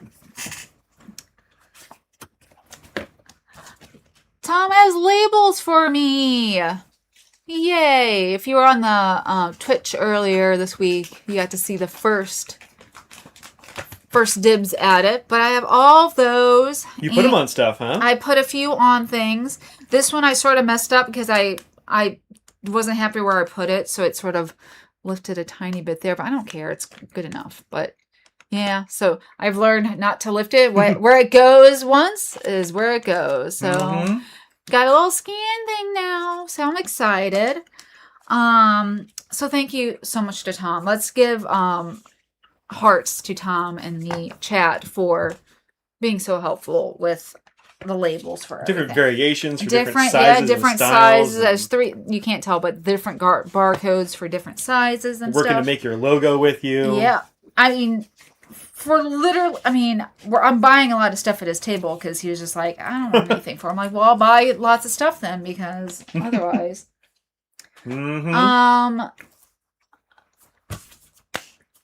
And he included this in it. Hey, what's the story with these, Tom? Are you doing like mystery packs? But it said, does it say it somewhere? But it had this, which is super funny. It's an egg with toilet paper. Tiger Princess with tummy troubles. Look at that. That is hilarious, and I don't understand it, but I don't think I need to understand it to love it so much. I don't think I don't think you should overthink it. That's what it is. It came out of that egg. Yep. Yep. It's like a gotcha. Yep, exactly. So, I mean, I don't know why he included that, but I love that he did, and thank you for including that and making me laugh. I hope that's a thing that's going to be like at his table or something. And like you just grab congratulations, it's a tiger poop. Oh, it's a tiger princess with tummy troubles. Yep, that's what it is. Yep. That's really fun. Yep. My art, real quick, is this one. Which Real one? quick. This took like 2 days. I mean, look. There's a lot going on in this painting. Look at that. Yeah. So I like it. I'm okay with it. The thing that I didn't do that I could have done is splattering of the gouache and stuff. So yeah, this is yellow and white gouache in here. I just don't love, I have not perfected the splatter. All watercolor artists love doing the splatter. I just either have too much water and you can't see like the splattering, especially I have it as dark as I want it to be, or it's big globs of it, or it's too fine or spray. So anyway, I just did it by hand and did it that way. And you're gonna make a mess everywhere. And I do make it. I get on my face. I get it all, literally just everywhere. So I don't know if you are She has done a lot with salt. A lot of hers have been done with salt like that. Yeah. Salt is super fun. I like salt. The thing with salt though is you never know exactly how it's gonna look. Salt's gonna do its thing. It depends on how much water you add, what type of salt you use. All the different salts you use different. And some paints don't work as well with it. Like it's just like maybe the heaviness or just how the pigment itself doesn't do that. So. Or like that chunk of salt. Like I've seen sometimes you put like salt that looks the same and so it'll like suck up everything around it and other things will just do nothing. It does nothing. Really weird. So it's fun, but also you have to expect that maybe it's not, you don't expect things when salt's. You didn't splatter this though, right? I did not splatter this because I was happy enough with like it took so many layers to get as dark it is with watercolor. I had to do layers and layers and layers of Payne's Gray mixed with indigo to be able to get this darkness. Right. So I didn't want to risk having like big splats or just and not look green. So anyway, yes, I did. Yes, Ian, thank you for noticing. I put the little things down there to have that. So I also really like this light area up here. I think this looks really good. Yeah. I didn't notice that when you first showed it to me until it was like sitting up here in front of me. I'm like, that's really good. Yeah, because certain things have. I mean, should I have probably put it down here? Maybe because of the more light things. Nah.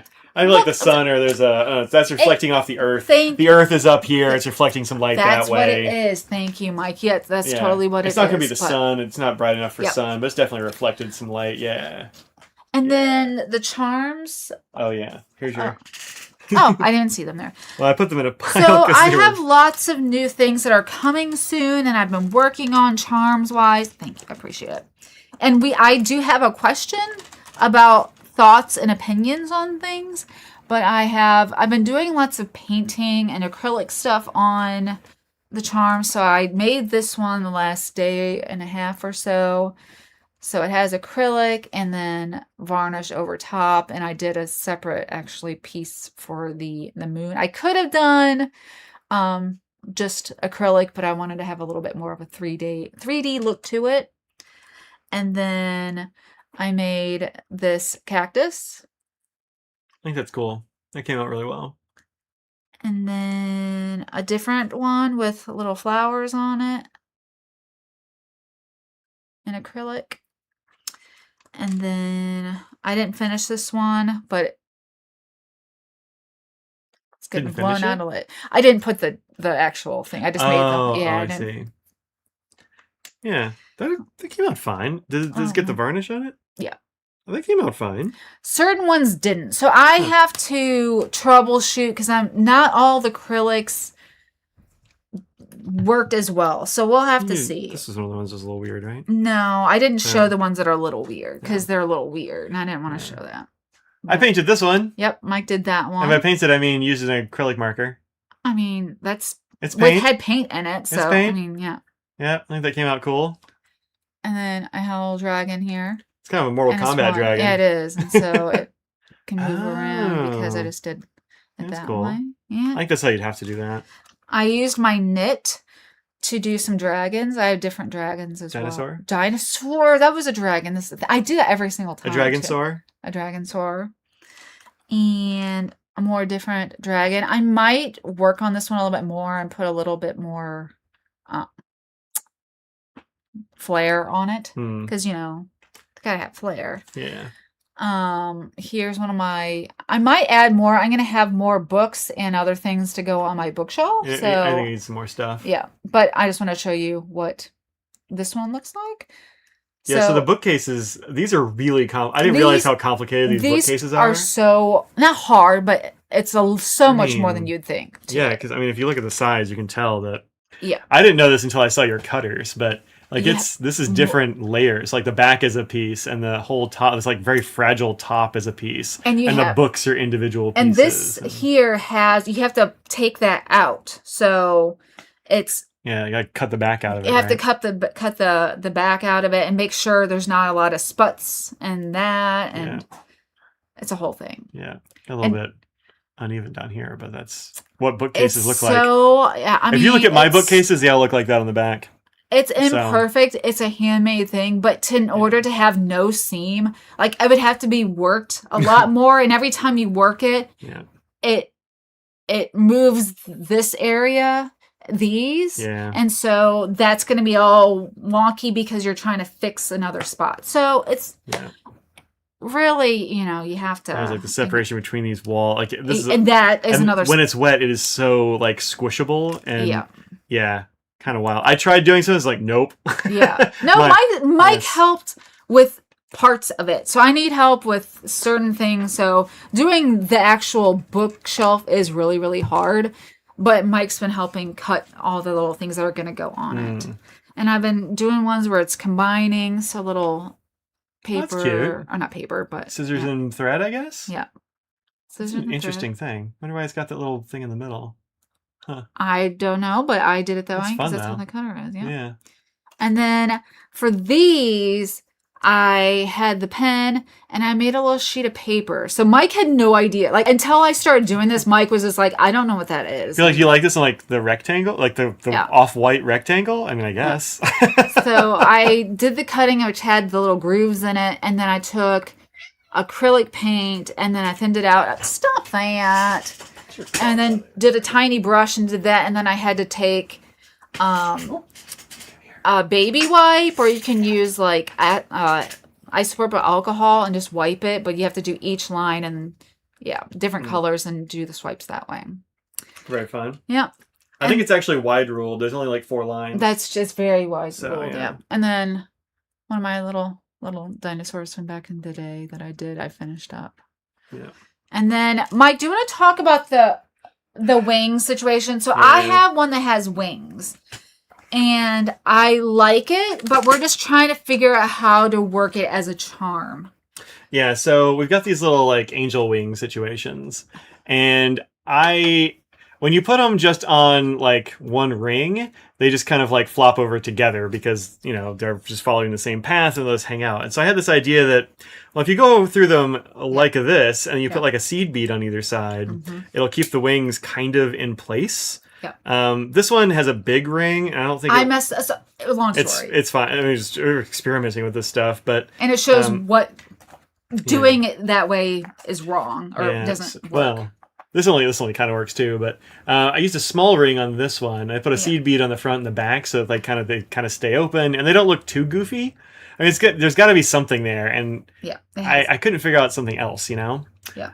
So that was my first thought. The problem is like connecting it to the little lobster claw situation. I think this actually worked out okay, and when it's on a notebook, it looks fine. Yeah, but in a bag, it's going to be like, bleh, so it's not going to. Well, in a bag it'll hold it. In a bag it ought to hold it pretty. Yeah. So what do you all think? Do you think that this is something that is okay, or would you be like, that's not? Or does it look like teeth? Or do you have a recommendation? Yeah. In terms of physics and what is available in different jewelry findings and whatnot, but I've been trying to figure out how to connect like this thing. How durable are they? I mean, it's polymer clay, so it's essentially PVC, so it's as durable as if you still snap them, you sort of can. You don't want to just do it. But I mean, you can bend them a little bit, but they just go back to where they were. I don't know. Can you snap them? I mean, if you do it wrong temperature, fold it over if you theoretically could, but they're pretty darn durable though. Yeah. 2 small beads on the back. on each side of the clip. Well, if I just put them on the back. You mean? Well, so the thing is, like with the small rings, there's not really room for 2 beads. That's the thing. If we did get smaller, like seed beads, like the tiny little seed beads, and having a certain amount of the tiny ones, I see what you're saying. But that would keep it. I mean, that would make it be less lopsided. Maybe. But yeah, this like probably smaller it's going to be beads. on the back end. Yeah, maybe just like real small beads. So you don't really see it as much. Just the tiny little seed beads, as long as they would actually fit on. Maybe if I can get like a clear thing, like a clear one, or clear ones, yeah. Yeah. Because they call those seed beads, but there are smaller like ones. I wasn't able to find any smaller. I would have gotten them, but yeah, I know there are some. You put a jump ring on each wing, and then a jump ring to connect them. They tend to sit flat. So you've done that before too, huh? A jump ring on each wing. And then a jump ring to connect them. So where do you put them, quackers? Like, what do you join the wings with poly and put the hole on there? Yeah, I mean, you could just put a lump of. I don't know. I think so. The wings are actually separate things. And I think if we put something in the middle, it's gonna look. Well, yeah, small rings, but like where though? Put jump rings on each one. Oh, so jump ring, like a small one there, and a small one coming out, and then connect them with another. Well, in the middle. I thought they meant like. Is what I have like this connected to 2 of them, so it's like 2 rings going like this and then a ring going this way. I don't know. I think then they would still like flat back and forth though, or they would still like if I don't have the little beads on them, something they're just gonna collapse inward. They'll just be like back to back or front to front. You know, they won't look like wings most of the time. Jacqueline, I would love, like, if you want to make any 3D things, that's all I buy is 3D, like, stuff, and people sell just the 3D printed stuff. Yeah, the STL files. Is that what the file's called? But anyway, whatever the file is. I just don't have a 3D printer, and I didn't want to bother you to, do that, because that's not what your thing is, to make it 3D, make... If you want to go down that, there's lots of polymer clay people that are using those 3D, printers to cut, because they're so much together better. with a small heart or something. Yeah, maybe just put one ring on top of the one wing only. Well, if I do that, they're definitely going to hang cattywampus. They'll instead of hanging like wings would hang, they'd be like that because where the gravity would be. So just like they do this. I don't know. That doesn't seem very pleasing. Like if you put something in the middle, it has to be something you can put a ring through. Mm-hmm. I guess you could if you did that, you could put rings here and then put them in the top, but I don't know if that's really necessary. Yeah, I mean, the easiest thing is probably just have like one piece instead of having 2. I mean, I like the sort of mobility that 2 gives you. I think it's kind of fun. It's fun, and the way that the cutters are, they are separate. That's how I got them to make separate wings. So it's not like one. That's just how it came to me. I got it. It was a free one that came with an order that I had. So I didn't choose it, but also I have it. And I'm like, I might as well use it. So yeah, they're individual. They're not just one together. So it might be weird to try and form it in the middle. Theoretically, I could try and just... Well, or you could take like some other like very small thing, like maybe like one of the small things that goes on a shelf or something, something that size, and put it in the middle and just like... On the back and sort of like let it join it. Yeah, or like not even on the back, just like have them like connect to that, like they're on either side, Yeah. And just stick them together. Yeah. I mean, the thing about that is it's gonna be a little bit wonkier, and that might come apart. I don't know. I don't know. So it's kind of interesting. Yeah. Especially with their wings, they have to be lined up. Yeah, that's the thing. Like they got to be. Yeah, I like the movement aspect of it as something different. But, I mean... The other thing is that none of them are actually exactly the same either, because they're very thin. And so the polymer clay stuff, like even just when you cook it, like it'll make a slightly different shape, kind of like shrinky dinks, Well, these I thought... Oops, sorry. So this and this, you can see they're both white, right? This one is made out of what's called opaline, so it has more translucency, which I liked for the wing aspect of it instead of using this. But the more translucent you make it with this material, it's so much wetter and flimsier, so it just moves so much more. You hardly touch it, and it just starts to deform. So yeah, they're really hard to. they're hard to like get off the marble. Yeah. Like they're just Yeah, exactly, without deforming them. But I liked the look that it gives for a wing. Yeah. Yeah, I didn't think about how to connect it to a thing until I was like, oh wait. I put it together, the beads, I'm like, hey, that works. I'm like, oh shoot, but how do you connect it to a chain? So, you know, we're like trying to problem solve this one thing, and I was like, oh yeah, no, now this doesn't work. I don't know how you do this. Like, I don't know how you figure that out, because Mike can't picture things in his brain, and that's like so much of it. I don't know how you could even go through that process without picturing any of that in your brain. I couldn't tell you either. I guess I just Like, know how? How do you do? I don't know, because I'm sitting there trying to figure the physics of it and putting this ring going in this ring, and you're just doing it. And I'm like, I can't even picture that in my head. You know what's funny is I was trying to explain this to her. I'm just like, I'm like, you just put a hole here and a hole here. You put a ring through those, and you put like a little bead on either side to keep it from closing, and then you know, they stay open. And she's like, "What?" Yeah, and I can't picture it, and I can't explain to you how to picture it in your head because that doesn't make any sense to me. I don't know. I've maybe this is like something I can brag about. Is that I can't picture stuff in my head, but I've always been good at twiggling stuff and like physical things. I understand how they work. So like I don't know. Yeah. I don't know how, but I don't know. Mm-hmm. It almost worked. Yeah. It almost worked. So I don't know. We're gonna keep messing with the angel wing thing, and some of the varnish, like it didn't interact with it seems like it didn't interact with the paint super well on a couple of them. Yeah. And so it looks kind of like rough. I don't know. It's strange. So it looks a little bit more like this if you want to show it. I don't mind it with this because it's supposed to be the terracotta. And you know, whenever you put paint on terracotta, it always has that sort of look to it. But if you look really closely, it's just not smooth. I mean, it does look like glaze on pottery, but that's not always what the effect you want. You know? Exactly. So and some of them came out, like this one came out, I think, fine. But another one I did with the same markers and everything, it just came out a little bit like rougher, like that one. Yeah, I'm not sure why. Whenever you try and put more of the varnish on top of it, it's just like there's more varnish on this thing that is not smooth, basically. Yeah. So the wings would be pretty lightly brushed with a pearl blue or pink. Yeah, I think they could use a little pearlescence or something. Yeah, I could add a little bit to. I mean, they make that opaline in different colors. I just. Well, I don't know. I think with the amount of material, I don't know if the opaline stuff would be shiny enough. I think your Pearl X stuff would be better. Just give it a little brushing, just a little bit of shine, you know? Yeah. Because this has got that opaline stuff, but yeah. I think just like a little bit of. I was trying to think what could go in here, and I was like, well, we could do a little bit of like a I don't know, rose gold outline or a silver outline around the edges or something, kind of like you would with a book foil. You know, I thought that might look cool. But really, the biggest problem for me is figuring out how to connect it. Yeah. I think this actually works out just fine when it's on a book. Yeah. When I'm holding it in my hand, it's kind of wonky, but on a book, it looks fine. Yeah. So yeah, I think the pearly thing is a good idea. Yeah.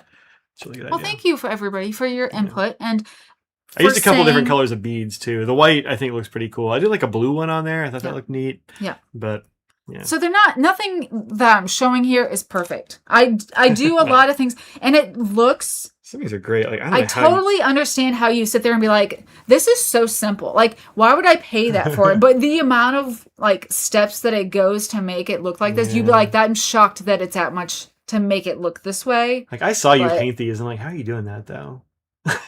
So I have like a magnifying ring light thing, and I was like, oh, I'll just use this to paint the little things when I was doing this. And I tried that. I'm like, I have no I have no idea. My depth perception is toast. Yeah. So I just had to just take my glasses off. I should have used my magnifying goggles. Yeah. So I need to use them in the future. But anyway, may come to you when you're half asleep. That's always how it is, isn't it? A teapot? That'd be fun. Yeah, I have some holiday, like some Halloween ones coming up, fall ones, and especially different like Christmas and other holiday things and wintertime ones, because I don't know, I feel like that's a good time that people want to buy.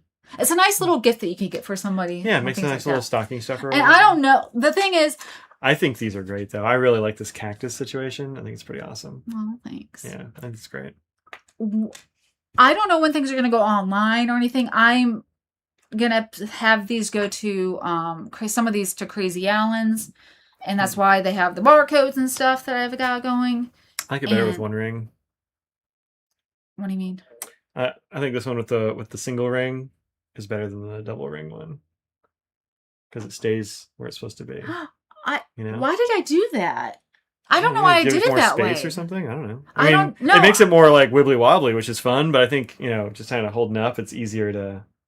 This is the one you were fighting with. You're like, I can't get it to. It keeps wanting to be backwards. Honestly, this is part of the big reason why I was in a bad mood. Well, number one, the paint, just the varnish not sitting nicely. That is disappointing because you can't tell until like it's already done. It's like, oh.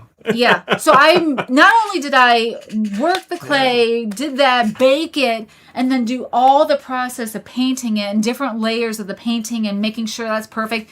And then the very last step, ruins it, but it's just like it's not look the way I want it to. It's not look good. It's like pottery, Sometimes stuff just blows up. It's just when it gets to the last step of the kiln, like who knows what's maybe it blows up happen? and takes out everything with it. Yeah. Welcome back, Carlo. Glad you're able to stop back in. Hey. Yeah. Hope the ups have been better than the downs. Also, can't visualize things, and they make shoes. You make shoes for a living? Wow, that's awesome. That's super cool. Yeah. I don't have to visualize things to make them. Yeah. I don't know. I can't tell you how to do it either. Mm-hmm. Yeah. Yeah. I don't know.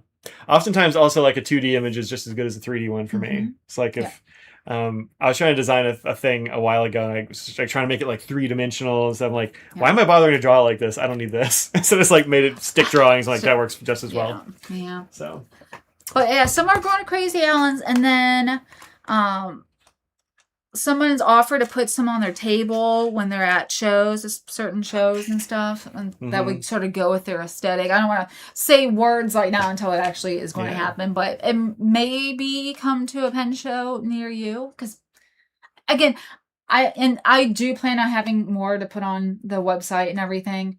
It's just it takes a long time to put them, and Mike makes things for, I don't know, it's just hard. I think what we need to do for the website ones is make a bunch of the same thing. Yeah. Or at least a bunch that are like similar enough. I can be like, here's a representative one, so I don't have to do a different like set of images every single time we make a new charm, because that's a lot of work. And all of them are a little different because they're handmade, and that's the thing. So the one I do of this one, it's not going to be exactly the same. And I don't know what people are going to like. And so I just do different colors or do different combos Well, I mean, like those. So, like, there's a difference between like these are like a portrait or something, and then these, which are like kind of like we could do like 10 of these. Yeah. And I could put up one picture and be like, they're gonna look more or less like this. Yeah. This one, I don't know. I wouldn't want to do that unless we're gonna do like very similar paint things. But somebody was interested. They're like, "Oh, you're gonna put that on the website." So I mean, not no, but when exactly is gonna happen? I mean, I keep working. I'm trying. You've been working way too hard on these things, man. What? She's working night and day. I want it to be good, and I colored a thing. Please show that. I love it. I like it. I colored some irises. What did you use to color it? What did I use for these? The outside is mostly Sharpie acrylic marker, and then the background is done in colored pencil. And then these are... Oh, Carlo, thank you. It's coming to the U.S. in September. That's awesome. I hope you go to a pen show if you're around in that time. Yeah. And UPS and USPS, all of our shipping things except ink. So feel free. Yeah. Thank you. This is highlighter, essentially. Really? Yeah, they're those Sharpie creative ones. There's like they say Sharpie creative markers on them, but they're actually highlighters. Yeah. I'm like, that's perfect. They're nice. I mean, it's the right kind of color stuff. Yeah. I think, maybe the dark green was something else, but it's kind of close.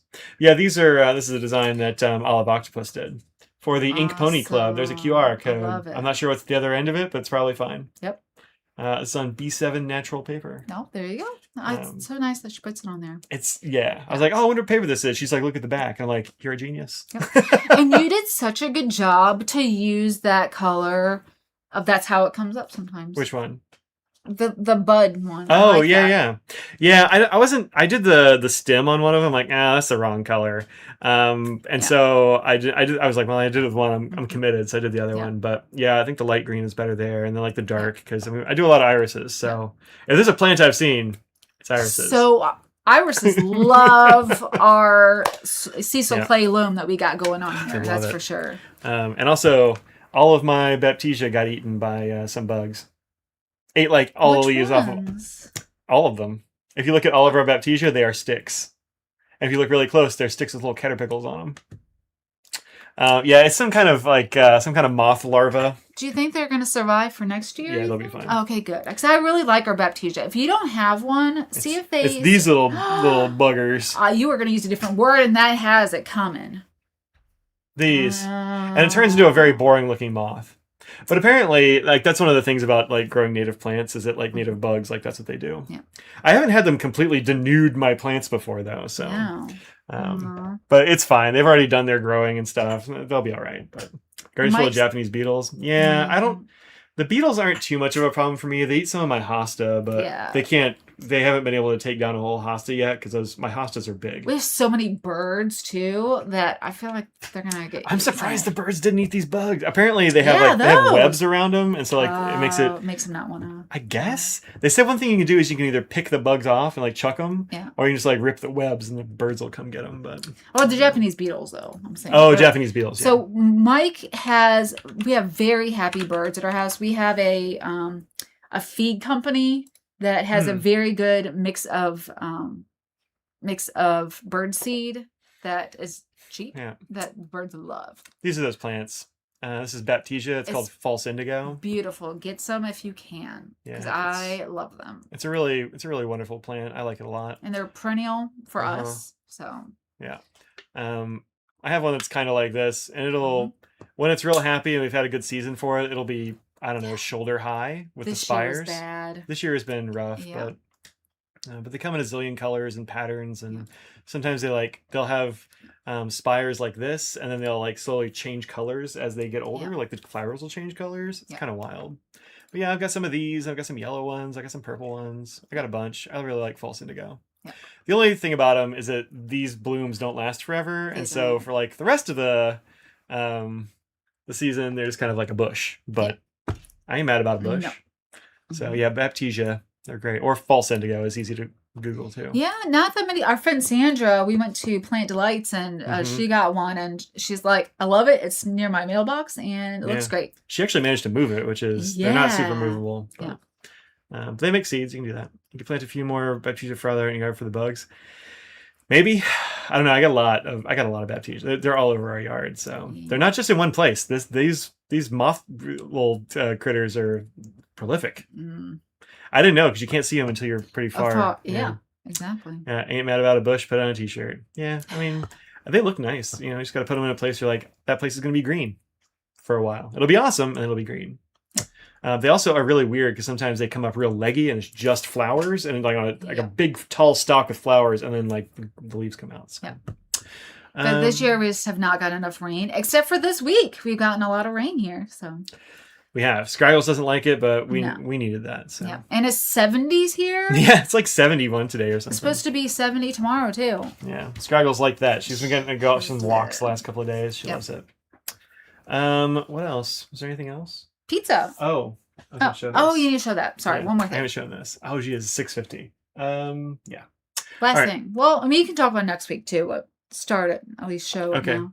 Well, first thing is, it's actually two things. I got to tell them about my currently inked, but I got one of these recently. This is from Me Plus, MEE Plus. They reached out and said that they would like to send me one for me to test out and do ink stuff in. And I said, yeah, okay. I mean, I had a chat with them about some stuff, but I decided I'd give this thing a shot. And it's pretty darn cool. It arrived like a week ago, I suppose. There's those wet pen inks that y'all were talking about there. Last week, yeah. It's only 112. That's a lot. It's a dry heat. It's a dry heat, though. It's really going to be like 90 degrees here, It's just a dry heat. But yeah, these are those wet pen inks. They look great. I've got this one in a pen currently. I haven't done the others three, but I put that one in a pen. I've got at least one pen inked. Yeah. Nice but yeah, I think they look really cool. This is Krenna paper, which I had just gotten from somebody else a little bit before. And I was like, oh yeah, I want to try out some Krenna. Yeah. And then there's a thicker paper as well. Let's see, that's the Krenna. Here's the thick ones. And this is by Mini Joy is the brand of that. So they have two papers out for, which is the thin. It's Krenna. at the that company. Mhm. Oh, okay. Yeah, they sent both. Huh. And I asked them I was like, what's up with the papers? Because they have on their site, it just says like thin paper and thick or something like that. So this is essentially like Tomoe River. It's very Tomoe River-like. It's like 52 GSM, just like Tomoe. I mean, it seems to work, about the same way as Tomoe, like old Tomoe River. It's pretty good. I haven't tested enough to say it's just the same, but it's pretty darn good. I mean, you get some good shading and that sort of thing on here. Looks nice. Yeah, I think they did well. The only place I got a little bit of bleed through almost was a little bit there, but like just big pools of ink. Yeah. Like even that, just like a little bit. Yeah. And then the thick is this Mini Joy stuff, which is slightly less white, but it's a lot heavier. It's like, I don't know, 115 or something like that GSM. It's almost like cardstock compared to this, but it doesn't even really have show through. Yeah. Pretty impressive, actually. Yeah. I like that. You got the little dividers, little tabs at the top, and got this lifter thing here, and yeah, it's pretty nice. Oh, I don't know if I even showed you this. Look at this. Look at this thing. It's a yearly plan thing. It's got, all the months. You use both sides. On both sides, yeah. And then all the days and stuff. You can put in like, birthdays and starting. I haven't put anything on it yet, but it's pretty cool. I've never seen used one like that way. Yeah. Yeah, this accordion thing. Yeah. It's kind of neat. I don't know if I don't know. Until I would use it, I'm not sure if it would work well for me. Well, it's not good for... This would probably work well enough for you because you don't really need a planner so much. Well, yeah. But like important dates, like you could put like your pin shows on it, or birthdays and anniversaries and people trips and it doesn't have that much space, but it's got enough for like some and like the Raleigh pin show or whatever. You know, I think it's kind of cool. But to show like, I'm used to just seeing like the little columns or like the columns were like the square like calendar shaped thing. Yeah. This is good, like just all the days out. Because it doesn't show like weeks. No, it doesn't show. It's not days of the week. Yeah. That's where it throws me off and be like, how many weeks from this till next one or whatever. Oh yeah, it's not gonna help with that. Yeah. No. That's all. But I think it's interesting. It's a different way to put it out. And then they've got this one, which is like a monthly thing. So this has days of the week and then go down, but it's undated, so you can put the month, you can put the days on it if you want, which is pretty cool. It's like a very simple little undated monthly, planner style. Really interesting. But yeah, this full-on accordion thing is kind of cool. The leather is great.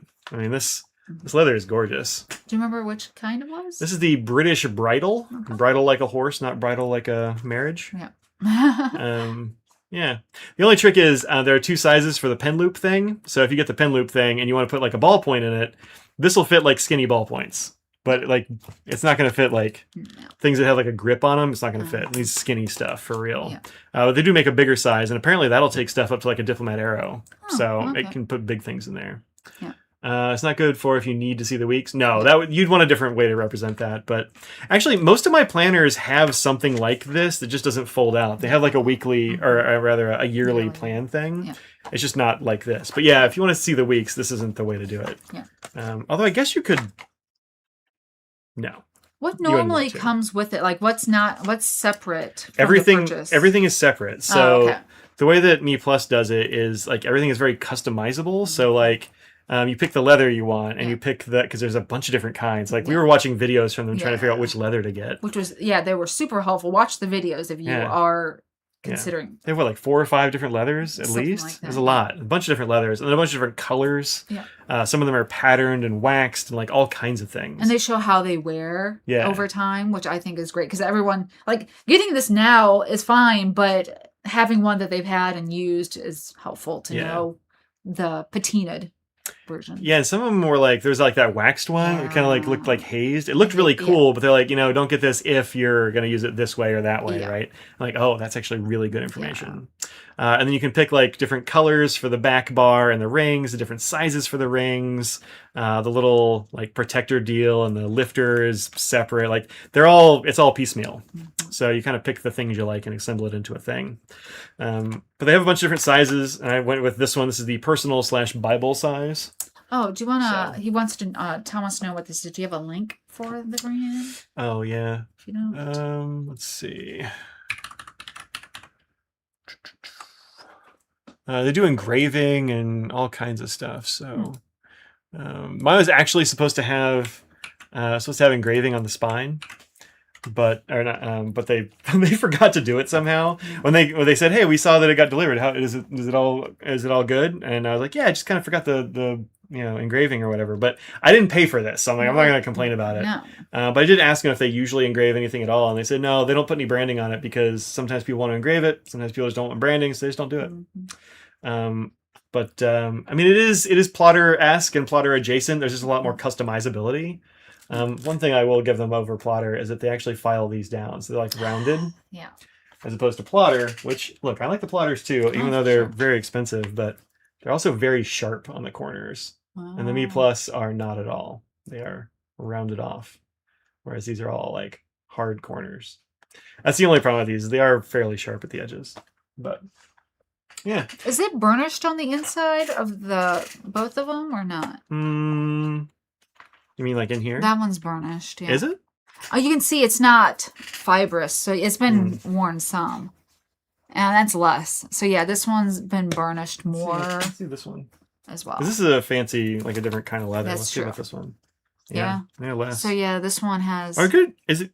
You think it's burnished, or is it just a different type of leather? Because I thought burnished was like the edges, like they're smooth, you know. Well, that as well, glossy. but it's overall more burnished on both inside and on the side. Yeah.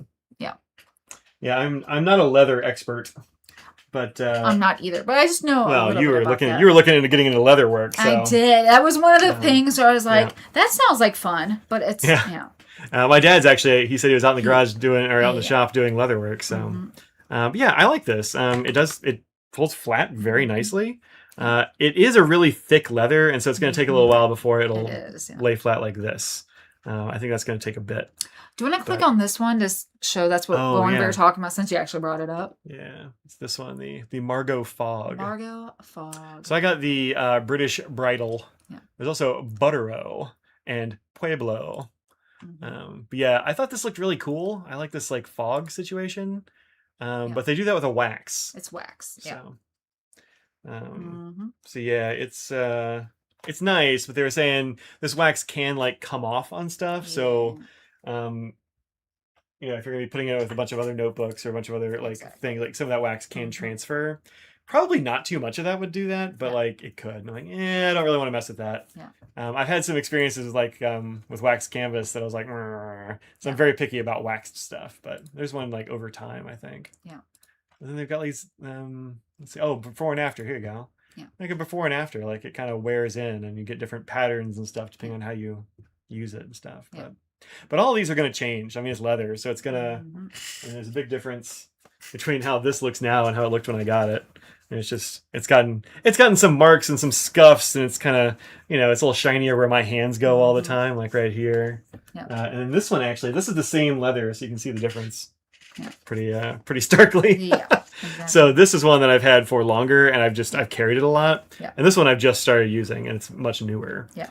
I got that at San Francisco last year for You did, and I have not really. I've just started using it. Yeah. Just because I kind of didn't for a while, but but this one I've had for a couple of years, I guess, and this one longer. But you can definitely see this is the same kind of leather with the same treatment.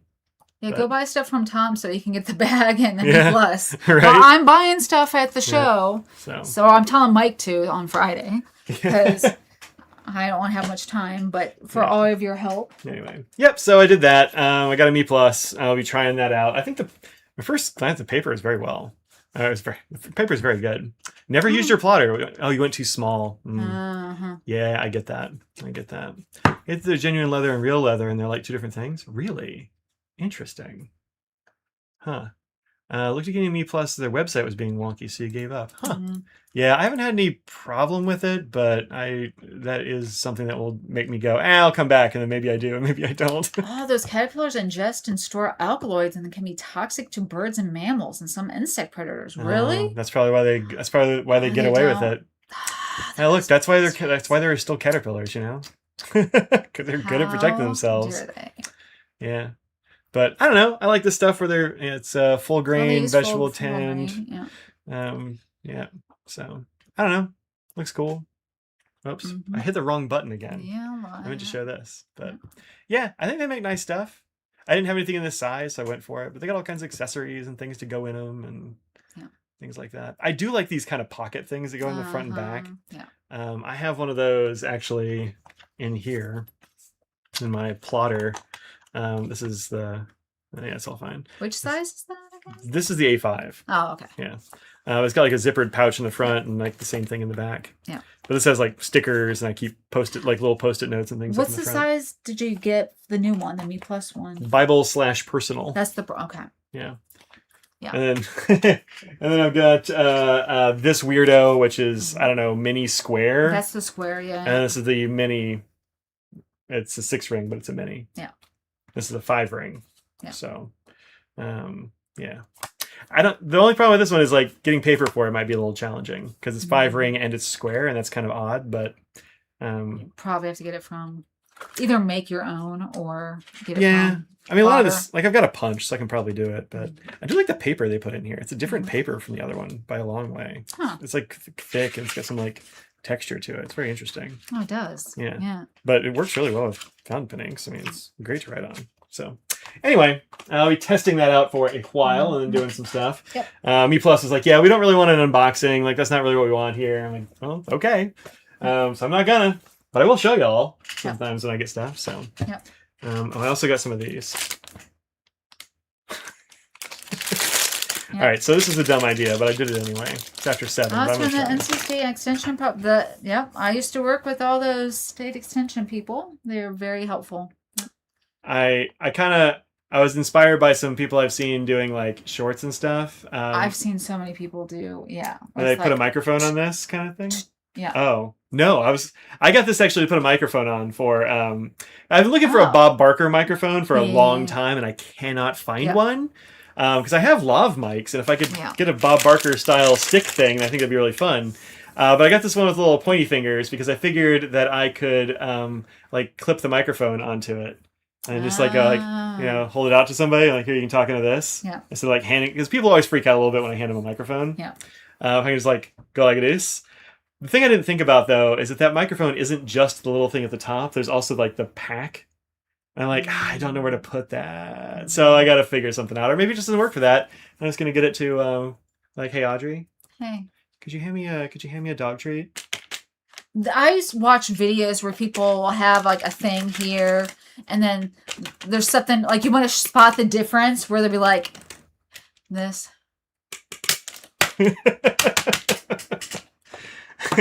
So I got some of these. I don't know if it's gonna work for what I was wanting, but it is fun anyway, so I don't care. It was cheap enough that it's just, even if it doesn't work, it's still funny. Yeah. It's good enough. It's just like $5 for 4 of them. Do it on some shorts. Yeah, I don't think I've seen these shorts, but I'll have to figure out something to use it for. They're not for like fountain or stationary things necessarily, just other things that have come up where I've seen people use them. Sometimes you don't talk into the mic close enough. I know. I tell people to like talk right into the mic, and they're like, "What's that?" I'm like, "No, like into your face." No, you really need to like, have it needs to in be your mouth. near your face. But so that's why I was like, if I can get a long thing, I just like poke it at them and put it in their face. That might work. I don't know. We'll see if I can figure it out. Just keep following. They're just like trying to move, like just follow with them. I'm like, no, just pick your nose. Yeah. So anyway, I got those. The answer for how many pens do I have inked is a lot. It's this many. Yep. And also this many. That's a lot. It's 110. That's so many. We're at 110. Not counting the one I inked for you yesterday. Yesterday? Because that one's a secret. Oh, that's their secret one. Secret ink. Yeah. But yeah. Yeah. I think people are actually getting better at the microphone thing, but it does throw some people off, especially if they're new. But yeah, this took like 3 hours. Yeah. Which one's your favorite? Look, they're not out of all of them, so it's only out of 110. How dare you? Which one's my favorite? Well, you got to trust a bivalve here. I mean, okay, non-R pen or inks, because we're biased here. We know. Man, that's tough. Path is on here. Path is very good. Path is really good. Path is really good. It's not my favorite of the shimmer ones, though. Okay. Never mind. The shimmer ones, Journalize is an extraordinarily good brand that does shimmer. And this one right here is probably the one that wins at shimmer. Why did you put Pannonia? Pannonia and Inky D. Oh. Because it had been, at this point, like 2.5 hours. Look, I'm just saying, I didn't know that Pannonia did trust a bivalve. Diamine. There. Fixed. I probably did it the other time, too. I don't know. Whatever. It's too late. Yeah, I don't know. Colorverse Lucky Cosmos. If Lauren at Lucky Star has that anymore, you should grab she that. She has a new one, right? That just came out. She does, so yeah. Go to Lauren Lucky. It's on my list. No, tell other people to check it out. Yeah, that one's also a journalized. You can see it's like yeah. it's like taupey brown with a ton of silver. It never stops up either. I don't know how those things work. Magic. Yeah, there's Hens and Chicks. Noses Peepers is on here. No, not those. No. Flapjack Octopus is one of my favorite. It's probably my favorite orange. My favorite orange of any of these. That's my favorite orange. Okay, Yeah, I don't know. I'm bad at that. Faceless Lady. It's unobtainable, but super, super good. Yeah, there's just like dribbles of that left. Some of these just have drops. So like Flapjack Octopus has... You're at the dregs? It has this much. Yeah. It's got a little bit. It's got plenty. Yeah, that's fine. Faceless Lady has less. Faceless Lady I couldn't really get to move. Yeah. But I'm like, no, I'm putting it in here. Anyway. I had that many, but some dry up. Twisby and Pilot never do. Once in a while you can clean it for you. Yeah, for sure. Ying Tao is extremely good. Don't they dry up? Not really. It really depends on what the pen is. So like the first let's see. These are all ecos. Faceless Lady, Signy. That's not. I think everything from here up, these are all ecos. Or other Twisbys. Oh, you inked one for me at work. So I have one, another one. Yeah, I didn't count yours. These are just my ones that I have here. Oh, although some of the ones that are on here are ones that you used up and then I refilled and I haven't done reviews for yet. But gotcha. Yeah. Anyway, you're fading. Me too. Colorverse Blue Smoke? What's Colorverse Blue Smoke? I don't even think that's a thing. I don't think it's one I have. I don't know. Yeah, there's lots of good stuff on here. I like pizza. I like pizza too. Okay. All right, folks, we got to get out of here. We are both fading, and we need food for our hangries. You're less hangry now. You're a little angry with me, and I was a little angry too. Once I go back to jump rings and how they keep messing up these things. I told her hours ago to just stop doing that. I'm like, if you're having a bad time with it, just stop for a while. She's like, no, I'm going to keep going. I'm like, you don't have a timer. I didn't have, but no, the thing is, I wanted to show people something that I've been working on. So this is just a smattering of what I was working on. I was like, I'm not going to have anything to show if I don't do that. So. Oh, Blue Snake. Yeah, Blue Snake is totally a real thing. Yeah, Colorverse Blue Snake. That was from last year. That was last year's Ink of the Year. Yep. This year it's Red Horse. There are 3 red horses on here. My favorite is Pilot Blue. Look, that's a good blue. It's not my favorite blue on here, but it's pretty good. Okay. One of these is... there's Colorverse Blue Smoke. Yeah. Blue Snake. It looks like smoke, though. Well, that's because my handwriting's bad. Thank you, everybody, for coming by and chatting with us, hanging out, having a good time, watching our stuff, supporting us in any way that putting up with our nonsense, etc. Putting up with Mike's hangriness. To the moon, Alice. Yep. Love the cacti. The cacti are very good. Especially those little dots. I think that's great. Do you want me to dot the other ones? I think they all need little dots. I don't know. Let's ask the But audience. if I dot it, then I'm going to have to varnish it, is the thing. Oh, well, then never mind. Don't do that. It just is another thing. In future ones, do you think the cactuses need little spines, or the flower is good enough for a thing? You can put that in the chat while we're doing our extremely long goodbye, probably. Our Midwestern goodbye. Yep. So think about what you put on the world, make it a better place. Cheer a water bus, trust a bivalve. This girl will not be trusting those bivalves. This one is going to. This one is going to last longer because she's not going to trust them. I'll be trusting a bivalve. They did not invite him to the sidewalk sale. So no. Mike will not be there this year. No, they didn't. They're doing other stuff this year. They're not having a bunch of creators out this time. So they decided to put that bit of budget into more... they chose to forego.